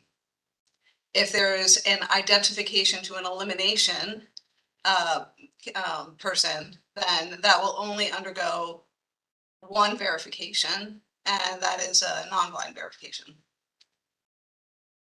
However, to clarify, if there's a combination of things going on in the case, if a case has 1 non-elimination identification and many elimination identifications, it will still undergo 2 full verifications because of the 1 non-elimination identification. And what's the reasoning behind that? Mainly because we're going to be making an identification that could, turn into a criminal you know, a criminal ID, we want to make sure that we have a double verification in there. I have a question about, I noticed that, you know, you were very forthright in your letter about, at least with respect to the first in our materials, proficiency, unexpected result where the analyst reached, I believe, an exclusion, but the proper, the ground truth answer according to the proficiency test provider was an inclusion. And you stated, look, you know, we're making a balance between false exclusions and false positives, right? So certainly appreciate that. I have a question about what you consider non-conforming work, and I'm just curious whether, you know, criminal justice stakeholders, the prosecution, the defense, would actually ever know this happened. So if you look at your disclosures on proficiency tests, it's, you know, was the expected result yielded by this examiner, yes or no? What would your answer be, for instance, on this test, where there was a false exclusion, you did a careful review of your protocols and determined that the analyst had been operating according to protocol, so you didn't consider it a non-conforming event. How would you report that out to the DA's office as part of discovery? That's reported out as unexpected results achieved. Okay. And it's followed There up. would be an indication. It wouldn't be like, yep, everything, okay. Yeah. Okay. Thank you. Yeah.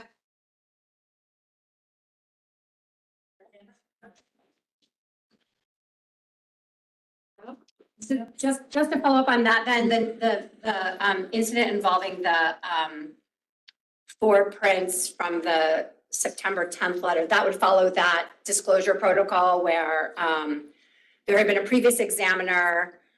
It had been verified at the time, but then a later analysis went the other direction. When that's reported out to the legal actors, it includes that unexpected result language or something that indicates something atypical in the analysis. Yes, yeah, obviously it would be reported out. There would be 2 different sets of conclusions that are different from each other. But also in this case, it would be considered a nonconformity, and the nonconformity would be documented, and all of that paperwork is included in the case folder. Great, thank you. Thank you both. I think we're good. Yeah, thank you. Okay. NYPD Police Laboratory is the next laboratory up, and there are a couple of different items here as well. First item is a closeout and A&AB acknowledgement of a possible chemical interaction occurring when certain combinations of adulterants, controlled substances, and solvents are used, which was first discussed at the March meeting earlier this year. Cases found to be affected had amended reports issued or a memo included in their case file. Procedure manual and training program were updated, and the laboratory considers this closed. The second item is a closeout and acknowledgement of lost evidence in the controlled substance analysis section. After investigation, it appears the evidence thought to be lost had instead been added to a second item in the case. The laboratory has discussed best practices with the analyst and supervisors, and the laboratory considers this closed. And the last item is a closeout and A&AB acknowledgement of an unexpected result on the trace proficiency test. Following investigation, it was determined that the analyst followed lab procedure this and reporting of the results, and the test has been deemed successful, and the laboratory considers this closed. If there's any questions, we have the lab director and quality manager available for any of these items. Yeah. Okay, Catherine, if you could elevate.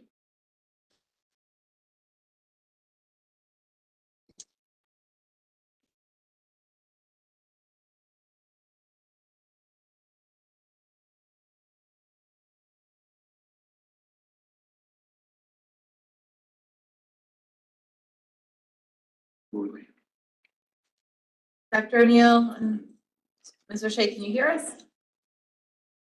Yes, we can hear you. Could you identify everyone for us? please? Sure. I have Stephanie O'Shea, my quality assurance manager, and 4 assistant directors, Nicole Capitali, Nicole Provino, Lisa Marie Berg, and Matthew Johnson, assistant directors for the controlled substance analysis section, and assistant director Mary Eng of the criminalistic section. Yeah, thanks. Good morning.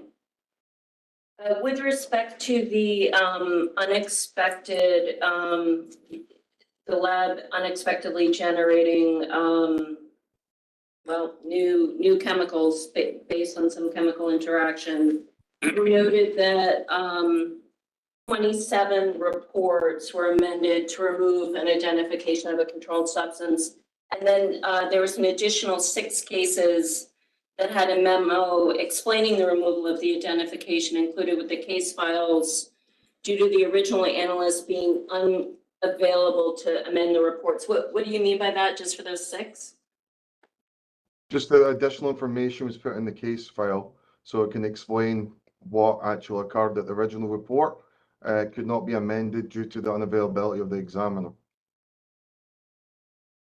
Well, right, but I don't understand what that means. You amended the other reports because the original analyst was there. Yes, we're still working at the NYPD laboratory. So they could go into our LIMS system and amend the report.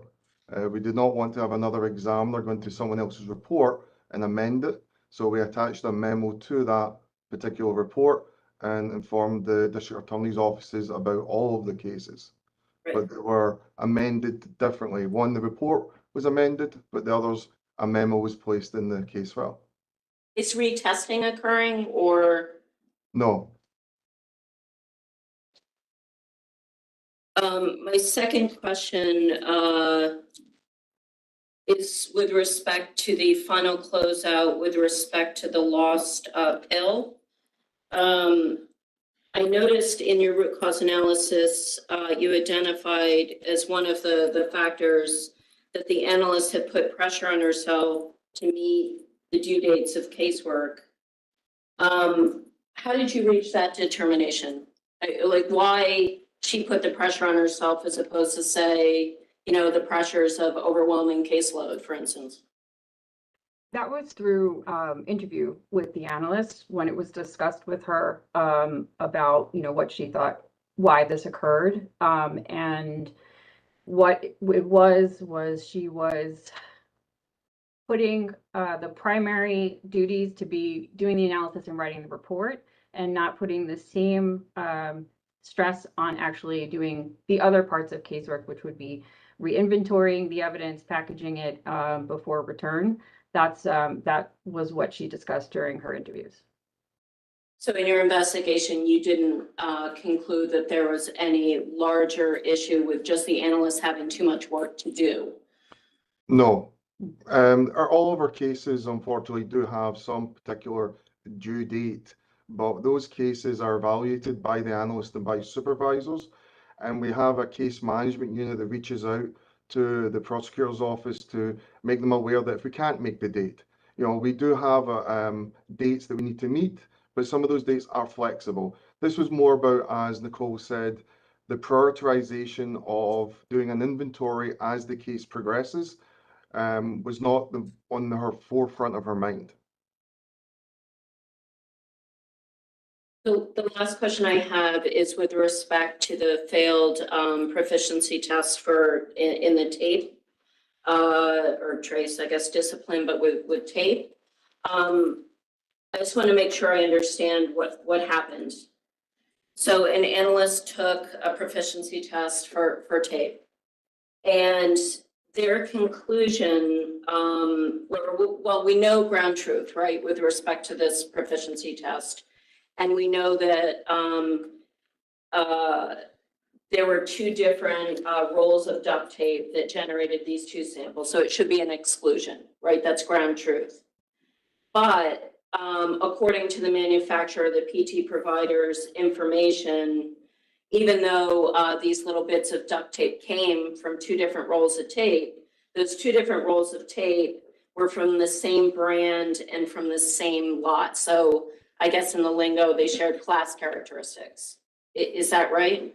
Yes, but I would like to just correct one thing you said right at the Please do. beginning, is that it was a successful completion of a proficiency test by our determination. But it was unexpected results by comparing our results to the provider. Yes, right. I apologize. I was placing my, my analysis and yes, you did explain that, but that is my question. The correct answer was an exclusion. These 2 bits of duct tape came from 2 different rolls, but your conclusion is, well, it didn't really get it wrong because it is true that the class characteristics, according to known ground truth, were the same. And that's your rationale for saying that this is what, not a failure, not a nonconformity, not an unexpected result? So just as Jennifer Lady stated, this was a successful PT by our determination, but there is a comment that there was unexpected result in our reporting in regards to PTs. Our stance is that in regards to this particular analysis, the analyst performed a visual examination, an alternate light source examination, a stereo microscope examination, 3 instrumental examinations with FTIR, XRD, and XRF, and all of that information was consistent, that it was from the same sample. The one difference was that the width of the tape was different, and based upon the tangled nature of the queue and the need to apply heat to untangle it to do the width, the analyst made the determination that the width that they measured could not be differentiated up to an elimination. So it's not just that they're from the same brand. Of course, we knew that after the fact. It's more about the consistency of all the other testing performed and the thickness of the tape based upon the examiner's determination was not sufficient enough for it to be deemed an elimination. In real world casework, how would that have been reported? I think in real world casework reported the way we did it. That's why we're saying successful completion. No, but would you have said on a report, it's the opinion of the undersigned that the question tape Q could have originated from the same source as represented by the known submitted K1, or from another source exhibiting all of the same analyzed characteristics? Yes. Okay. I believe if you, in our notification, we included the language that was in our report. We didn't include the report, but the language that was in a report. Yeah. Just so you're aware of in the initial notification. As was discussed earlier with the latent print section, how would you report this on a summary of PT results? So in the summary, if you give me 1 second, I have it here. It's the top one. The test has been deemed successful, although the analyst obtained results that were inconsistent with the expected results. The analyst followed procedures for analysis and reporting of results. So we have expected results achieved, yes or no, and we say see comments, and that directs it to that statement that I just provided you. So that explanation would be passed on to the district attorney's office in the summary of the PT. Yes. I just, the concern here, right, is we know ground truth. We know that 2 pieces of tape came from different rolls. And yet the reporting language, and maybe this is just a function of communication of results, the limitations of the method itself. But it says, yeah, the conclusion is, yeah, these 2 pieces of tape could have come from the same source. I mean, unless I'm wrong, but that could really be interpreted incorrectly by a finder of fact, unless I'm misunderstanding. You're missing the most important part, which is the following statement, which says, or another piece that Exhibiting the same characteristics. analyzed. Yeah, yes. Yes, that's I didn't- critical. Yeah. I still think though that the potential for being misleading is there. It's saying it could have. We know ground truth, it couldn't have. Well, Except, you're right, except for that last part that focuses on the class characteristics being the same. That's critical. Yeah, I agree. Again, it seems like it might be a reporting issue. So you said in your root cause analysis that you, or your investigation, that you consulted ASTM standards, I think, I don't know, SWIG, something, in various scientific literature, and coming up with your determination that, I guess that the analysis was correct by your analyst. So I'm just curious, what, are you disagreeing with that published literature, or you think it supports your conclusion? From our review, it would appear that forensic community does not have a defining standard where what amount of difference is significant for exclusion. There are anecdotal, or one report actually, that states that greater than 1 millimeter should be considered possibly for exclusion, but that was based upon a conversation with a tape manufacturer back in 2011, and I did not feel that was something that we would use to bring into our procedures. I think it's more important that the analyst looks at all of the evidence, not just the tape width, but all of the evidence, all of the testing they conducted. They know how they were able to handle the untangled tape. It does mention in the STM standard, or even the SWIGMAT document, that when you do have to untangle tape, it is important to be conscious that you are potentially changing some physical characteristics of that tape as you do that. The K1 and K2 were not entangled. They were very more straightforward to measure the tape width. So I do think, based upon the review of what's going on in the community and reaching out to other laboratories, no one really has a defined amount in their procedures, but mostly based upon the totality of the case and the examiner's training experience.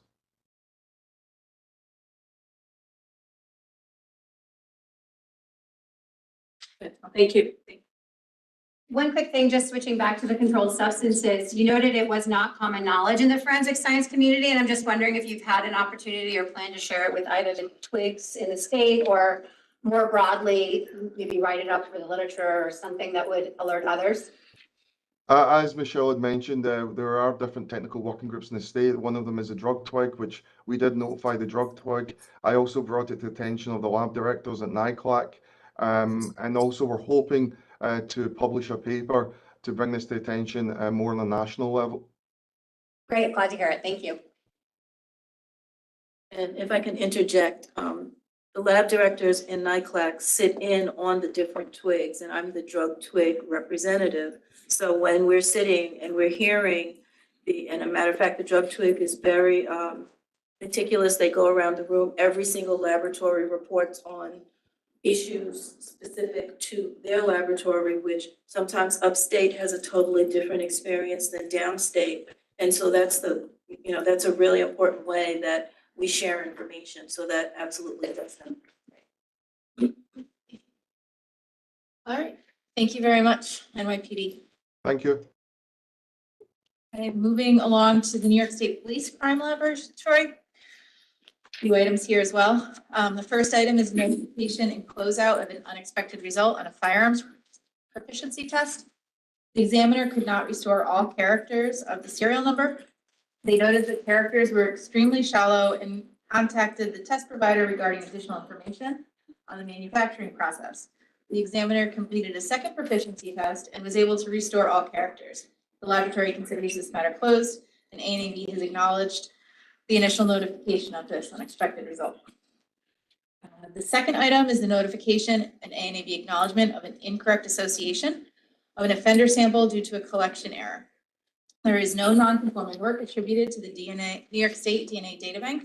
The original letter with a potential association was retracted and a new letter sent with the correct association. And the last item is the initial notification and A&AB acknowledgement of a lost proficiency test item. The item had been examined prior to being lost, and as this was a proficiency test, there was no impact to downstream testing. The laboratory is performing a root cause analysis and will provide updates in the future. If there's any questions for the lab, we have members present here today.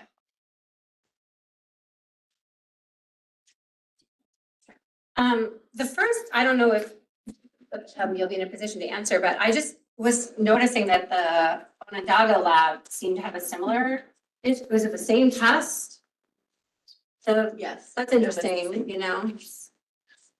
reassuring in the sense of, I think, you know, I mean, maybe it's the test is the issue.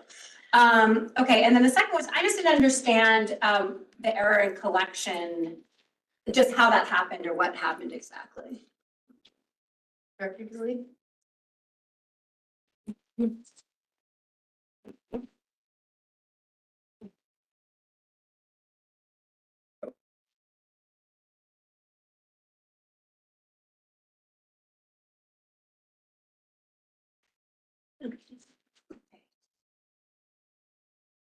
Good afternoon, Tom Leach, I'm Associate Director of the New York State Police DNA Databank Laboratory. What had taken place is that we were notified by one of the local laboratories that, let me just step back, when there's a DNA match that takes place in CODIS, those notifications go out to the local labs. The local labs will then take a look at those matches and then through their information, what they have, make a determination of whether that's a match or not. And in that process of doing that, they notified back to both the DNA Databank at the State Police and at OFS at DCGS to say that they had concerns over that match and whether that particular offender that was associated with that forensic sample was potentially was incorrect. And through investigation from that point on, the New York State Police DNA Databank, we don't oversee the collection of that, but we work in conjunction with OFS, Forensic Services. They have the oversight of the collection. So they looked into that matter. When that did take place, the offender at that time that was in question, we removed them from the searchable index. We went back and we did do analysis on the samples that of the sample to make sure what we had originally was that profile. That all had panned out to say, what we had was what was on that card. But then subsequently, in parallel, the Office of Forensic Services was looking at that matter of collection, and basically through that investigation, it was determined that when that collection took place, there was most likely a sample switch, which led to that incorrect profile being associated with that offender that then matched to that. So subsequent to that, we wanted to just, the New York State Police, we oversee the state DNA index system. So in this particular case where we had an incorrect match in CODIS for a match, we felt it was important to just notify the commission about that, let them know that the associated parties that are involved in there are looking into that matter, and certainly we can provide updates in regards to that. As far as the collection, and I know that OFS was looking into that, and time period and when that took place, and see if we can identify if there's obviously do their investigation of that part. So is there, since it was a switch, have you already identified the other misattributed sample? Yeah. Have there been any hits other than to either of those samples, other than the one that? So I believe it's just the one it's just the one that we're talking about. This one. And how was it that the agency was able to intuit there was a sample switch? Was it like, is the person with the wrong age or, I mean, I couldn't go into the details on how the local lab identified with it, but I think in looking at, what went on with that match and other information that they had, they concluded that, that there was an issue with this. And, as far as the specifics, I don't have that. But that certainly could be part of another update. And just one last question, and I just want to make sure, you may not be able to answer this, but is it still the practice that when there is a match made, there's always a confirmatory done of the person arrested or presumed to have, the known? Yeah, that's one of the most important part of the process, the quality control of getting that. When there is a match, it's strongly recommended that you go out and get that reanalysis sample from that individual, and then that goes back to the casework lab. They reanalyze that and compare it to the information in their case. Just because a lawyer and me can't resist, is it strongly recommended or is it standard practice? It's stated in the letter that is to occur. And so when the hit notification goes out, that this is an investigative lead and that they are to get an additional. Confirmatory. Do we have a sense of how often the confirmatories are happening?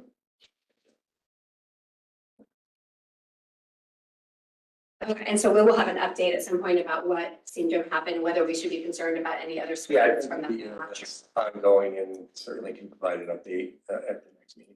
Great, thank you. I mean, it's fair to say, right, you can't compel someone to do it. Right, it's outside of our scope of what we can do. It's in the letter to do that. It's up to, the appropriate agency to make sure that it's like.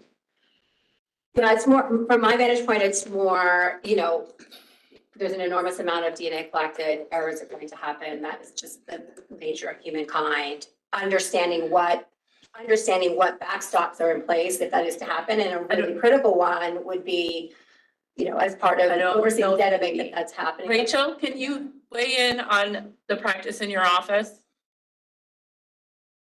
Not sure if, sorry to put you on the spot, but. All right, our practice in our office as to?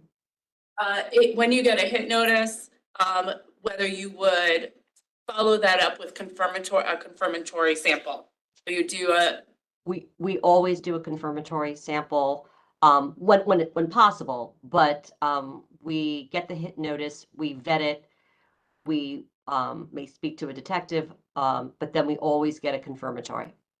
and I don't know for certain, but it's my understanding that that's the practice in most DA's offices throughout the state, that they would always seek the confirmatory before moving forward.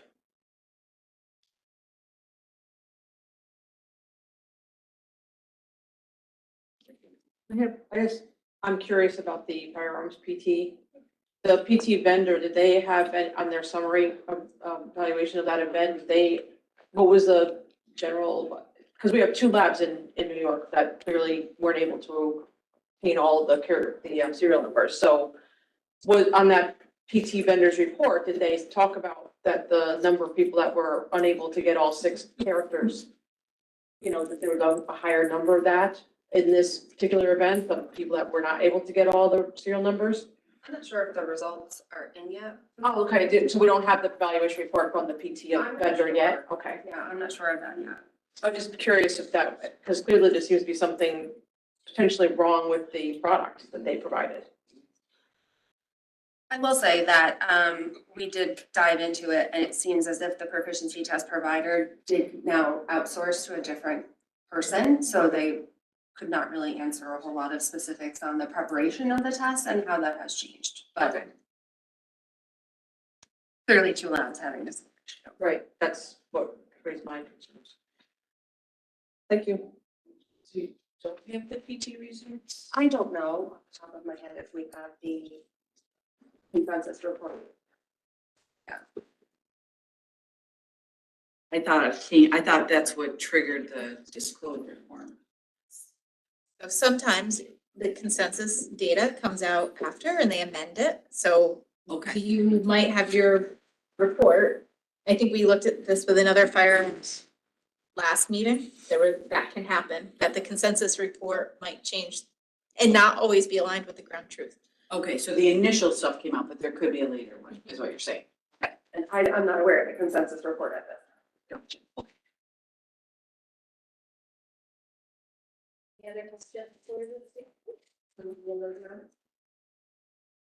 Thank you. Onondaga County, Center Forensic Sciences Laboratory. We have multiple items here as well. The first item is a notification and ANAB acknowledgement of an unexpected result on a digital evidence proficiency test. The examiner misinterpreted the question and therefore provided an unexpected result. The laboratory considers this matter closed. The second item is a notification of an ANAB acknowledgement of an unexpected result of a firearms proficiency test. The examiner could not fully restore all characters of the serial number. Based on the results, the laboratory feels that there could be an issue with the creation of the test item. The examiner followed laboratory procedures and reporting, and the laboratory considers this matter closed. The next item is the notification and closeout of lost evidence in the latent print section. An item of evidence was lost in a fume hood into the HVAC system and was unable to be recovered. Mesh barriers were installed in the fume hoods to prevent future reoccurrence. The laboratory considers this matter closed, and A&EB has acknowledged the notification closeout. And the last item is the closeout of an unexpected result in the fire debris proficiency test, first discussed at the March meeting. The laboratory has updated their procedures and considers this matter closed. And we do have laboratory staff available to respond to questions. We just have to ask them. Okay. Moving on to Suffolk County Crime Lab. We have a couple issues. The first item is an initial notification and A&EB acknowledgement of an incorrect amount of DNA extract used for analysis. No additional extract was available for testing, and the lab is investigating and performing root cause analysis. And the second item is an initial notification and an A&EB acknowledgement of a mixture interpretation discrepancy between a biological sciences initial report and a supplemental report. On review, additional cases were found to have interpretation result corrections caught during technical review. The analyst has been removed from casework and the laboratory is conducting an investigation. If there's any questions for the laboratory, we have some members available. Okay, Catherine, could you please elevate Suffolk County?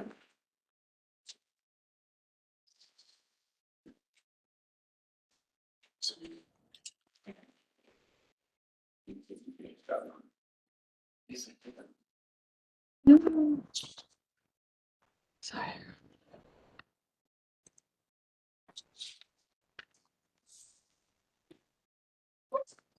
Hello. Do you identify everybody in the room for us? I'm the quality manager. I'm Inga Dorfman. This is Kanye Dinko. She is the director. And this is Carrie Anito. She is the technical leader for DNA. And Karen Galindo, she's the supervisor of DNA. Everyone else is from the tax section if they're needed. They're next, so we'll just keep you guys on. Hi, just a couple of questions related to the mixture interpretation issue. I just wanted to understand a couple things. First, how long had the analyst been in that role? Is this like a new analyst or is this a longstanding person or? She's relatively new. She was just authorized for casework in December of 22. So about a year and a half. And if I understood correctly, what the technical reviewer observed is that the analysts themselves had said that it was a 2-person mixture, but that the same analyst or a different analyst had identified it as a 3-person mixture previously. I wasn't tracking whether it was like an internal inconsistency of the analyst or whether it was a discrepancy among analysts. So it was from the analyst. The analyst reported it, and the report actually went out as a 2-person mixture. And then there was additional evidence that came in, and she had to do additional analysis. And so when she was writing the second report, and then the reviewer for that report noted she was looking back at the original report, and she noticed that the original report reported 2 people instead of 3 people. I see. And are both consistent with your protocols, which is to say, like, given the initial, because it's different evidence that was examined, is that right? In the first versus the second instance, or is it same evidence? It's the same item. So the same item. An exemplar sample came in to be compared to the original question sample that was written up in the first report as a 2-person mixture. We got the subsequent buckle in, it was processed, the analyst wrote up the comparison, submitted that case for tech review, and that technical reviewer, when reviewing the LR from previous, she has to look at the decon in the first report, notice that the mixture appeared not to be 2P and in fact was better explained as a 3P, and then she notified the TL at the time. So the analyst had said 2P both times, and it was the technical reviewer who was looking and said, no, I actually think it's a 3P. And that's the correction that took place on the report before it went out, but then the earlier report had said 2P. Yes. And the earlier report had also had a tech review, or was it a different tech reviewer, or what was it that caught it the second time that didn't catch it the first time? It had been reviewed by 2 other people, and they missed it as well. So as part of the analysis looking at how that, at the tech level, not just the analyst level, that review, didn't go quite as it should? Yes, so in our case file review, we started a case file review and we reviewed 15 cases for each of the technical reviewers to make sure that they hadn't missed any other cases. And we're reviewing the analyst cases. We're going back until she started doing cases. And is it right that the 3-person conclusion is the one that is consistent with your protocols that you think is the correct conclusion, and the 2-person was the error? Is that the idea? Correct. It's supposed to be a 3-person mixture. And then the last thing is just you noted that while you're doing the review, you saw additional results corrections. So if I'm understanding that right, is the same analyst and other TRs of that analyst cases had found corrections as well, or a higher frequency of corrections than you feel comfortable with, basically? Yes, but before the report went out. So those other reports don't have any problems because TR person did catch mistakes. So it's just based on the analyst that there are frequent discussions back and forth between the analyst and the technical reviewers. Got it. So just so I'm understanding the scope of the RCA, it's one is kind of a problem about this particular analyst and whether they're, able to produce consistent results. And then part 2 is the discrepancy among the TRs that were happening that you've now observed as well, and making sure that the tech reviews as well are producing consistent results. That's the scope of the investigation. Is that right? Yes. Okay, great. Thank you. Yes. Can you share how long the analyst that did the case has been working in the lab? She's been signed off on casework since December of 22.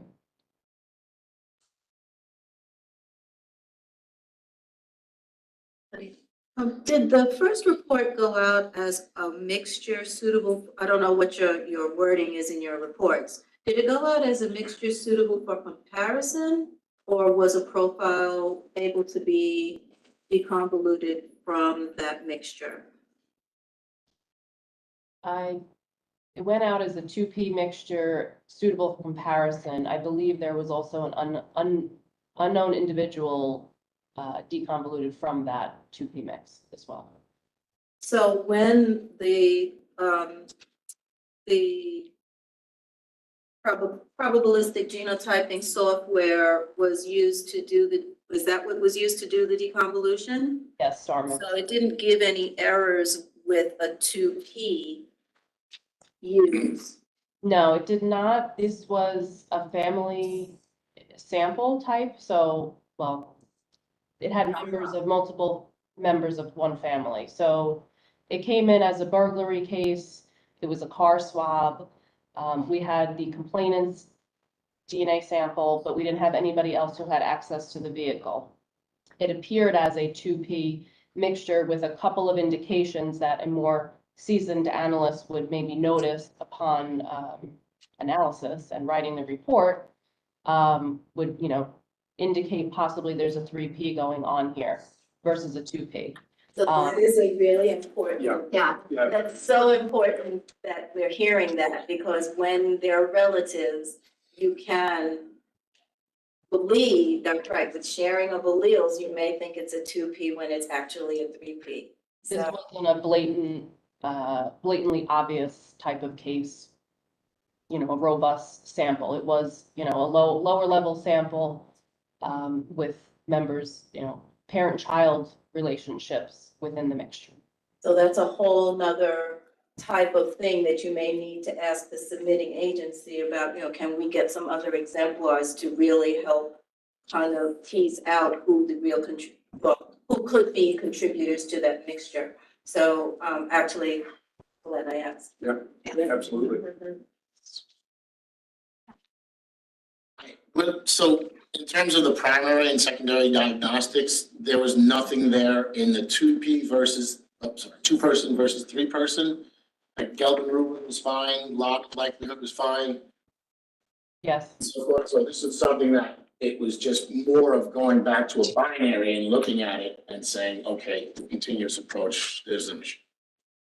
Yeah, there was a couple, flags with maybe peak height ratios at like a few locations that again would have given somebody else, maybe a more seasoned analyst, kind of a pause.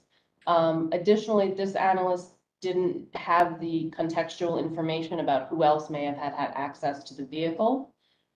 It came out later in the subsequent submission of an exemplar that the complainant's mother also had access to the vehicle.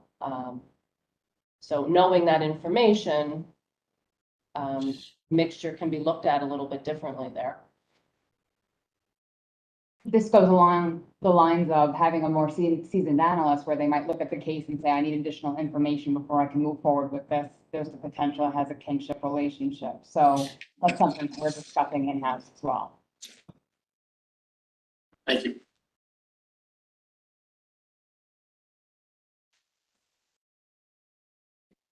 Suffolk Toxicology is next, so they are there. There's a couple of items. First item is a closeout and A&AB acknowledgement of an unexpected result on an ethanol proficiency test. First discussed at a meeting, following retraining, the analyst successfully completed a new proficiency test and the lab considers the matter closed. The second item is the initial notification and A&AB acknowledgement of an unexpected result on an ethanol proficiency test. The laboratory believes the unexpected result was due to a pipetting error. The analyst successfully completed another proficiency test and has not yet performed casework analysis. The matter is considered closed. And finally, the last item is a notification and A&AB acknowledgement of a change in the laboratory's information management system. An upgraded system has been put into place and the laboratory has validated and approved all reports created by the upgraded LIMS system. Have any questions for the lab? Oh, same lab, this is. It's the Tox lab, so would you? Oh. Yeah, you just let us know who's there. Sure, this is Ed Minden, the QA manager, and Mike Katz, the assistant chief toxicologist. Hi, how are you? It's Pat Buffalino. So the one question I have is, these were sent to a vendor for calibration? Because I do see in-house verifications. Were the verifications done after they returned from the vendor, or did you handle it all in-house? You're referring to the LIMS system? So this is. The pipettes? Yeah, I'm on the pipettes. That's why. There's two pipette issues. That's Westchester. Calibration pipettes Westchester. My goodness, thank you. Sorry. Can you answer that question? That's okay. I'm sorry. I have questions for Suffolk. Well, we have questions. Well, I guess thank you for joining us, gentlemen. Moving right along to Westchester. The Department of Labs and Research Division of Forensic Toxicology has a pipetting issue. It's an initial notification and A&AB acknowledgement of missed pipette calibration. Laboratory requires pipetting equipment to be calibrated biannually. However, due to an unexpected an expired contract and a new vendor not in place, the calibration due date was missed. The laboratory removed the pipettes from service and paused quantitative analysis.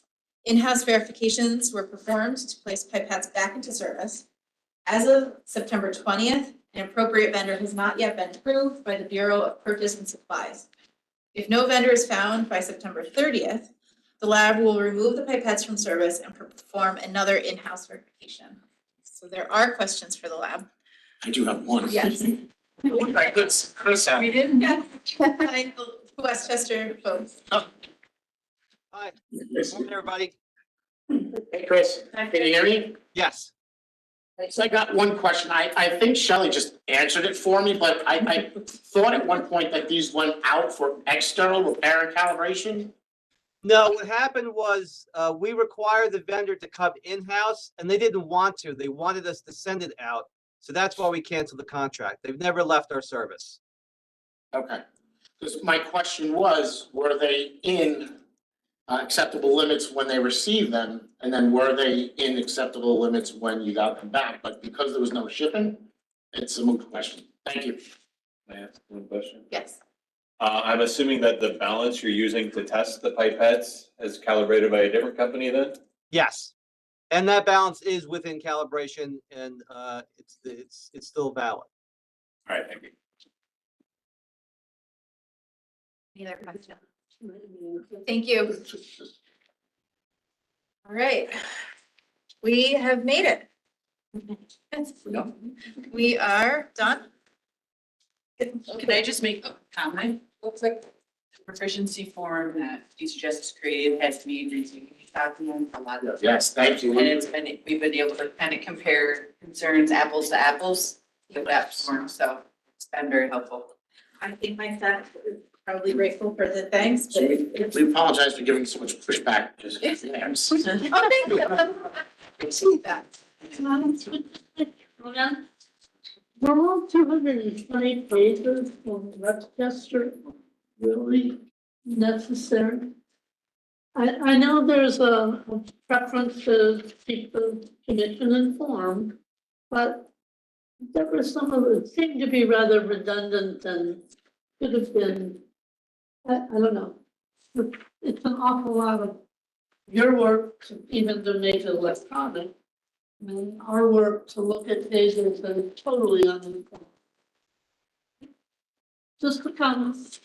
Thank you. All right, before I move to closing, I wanted to say, welcome to Matt and thank you so much to Natasha for her wonderful, professional, grace-filled demeanor and her work that in support of the commission. So she's not going anywhere, but we just want to let her know that we appreciate her so much and you won't see her at the next meeting. Thank you, Natasha. Thank you. Thank you. It's a board. All right, well, thank you all for your participation today. The next meeting of the Commission on Forensic Science will be on December 13th, 2024. Do I have a motion to adjourn? A motion to adjourn. Thank you. Second. I have a second, a third, and fourth. All in favor, please say aye. Aye. Any opposed? You can stay here. Any abstentions? Thank you so much and have a wonderful weekend. We expect a New York City invitation for December. We are adjourned. We are working on that.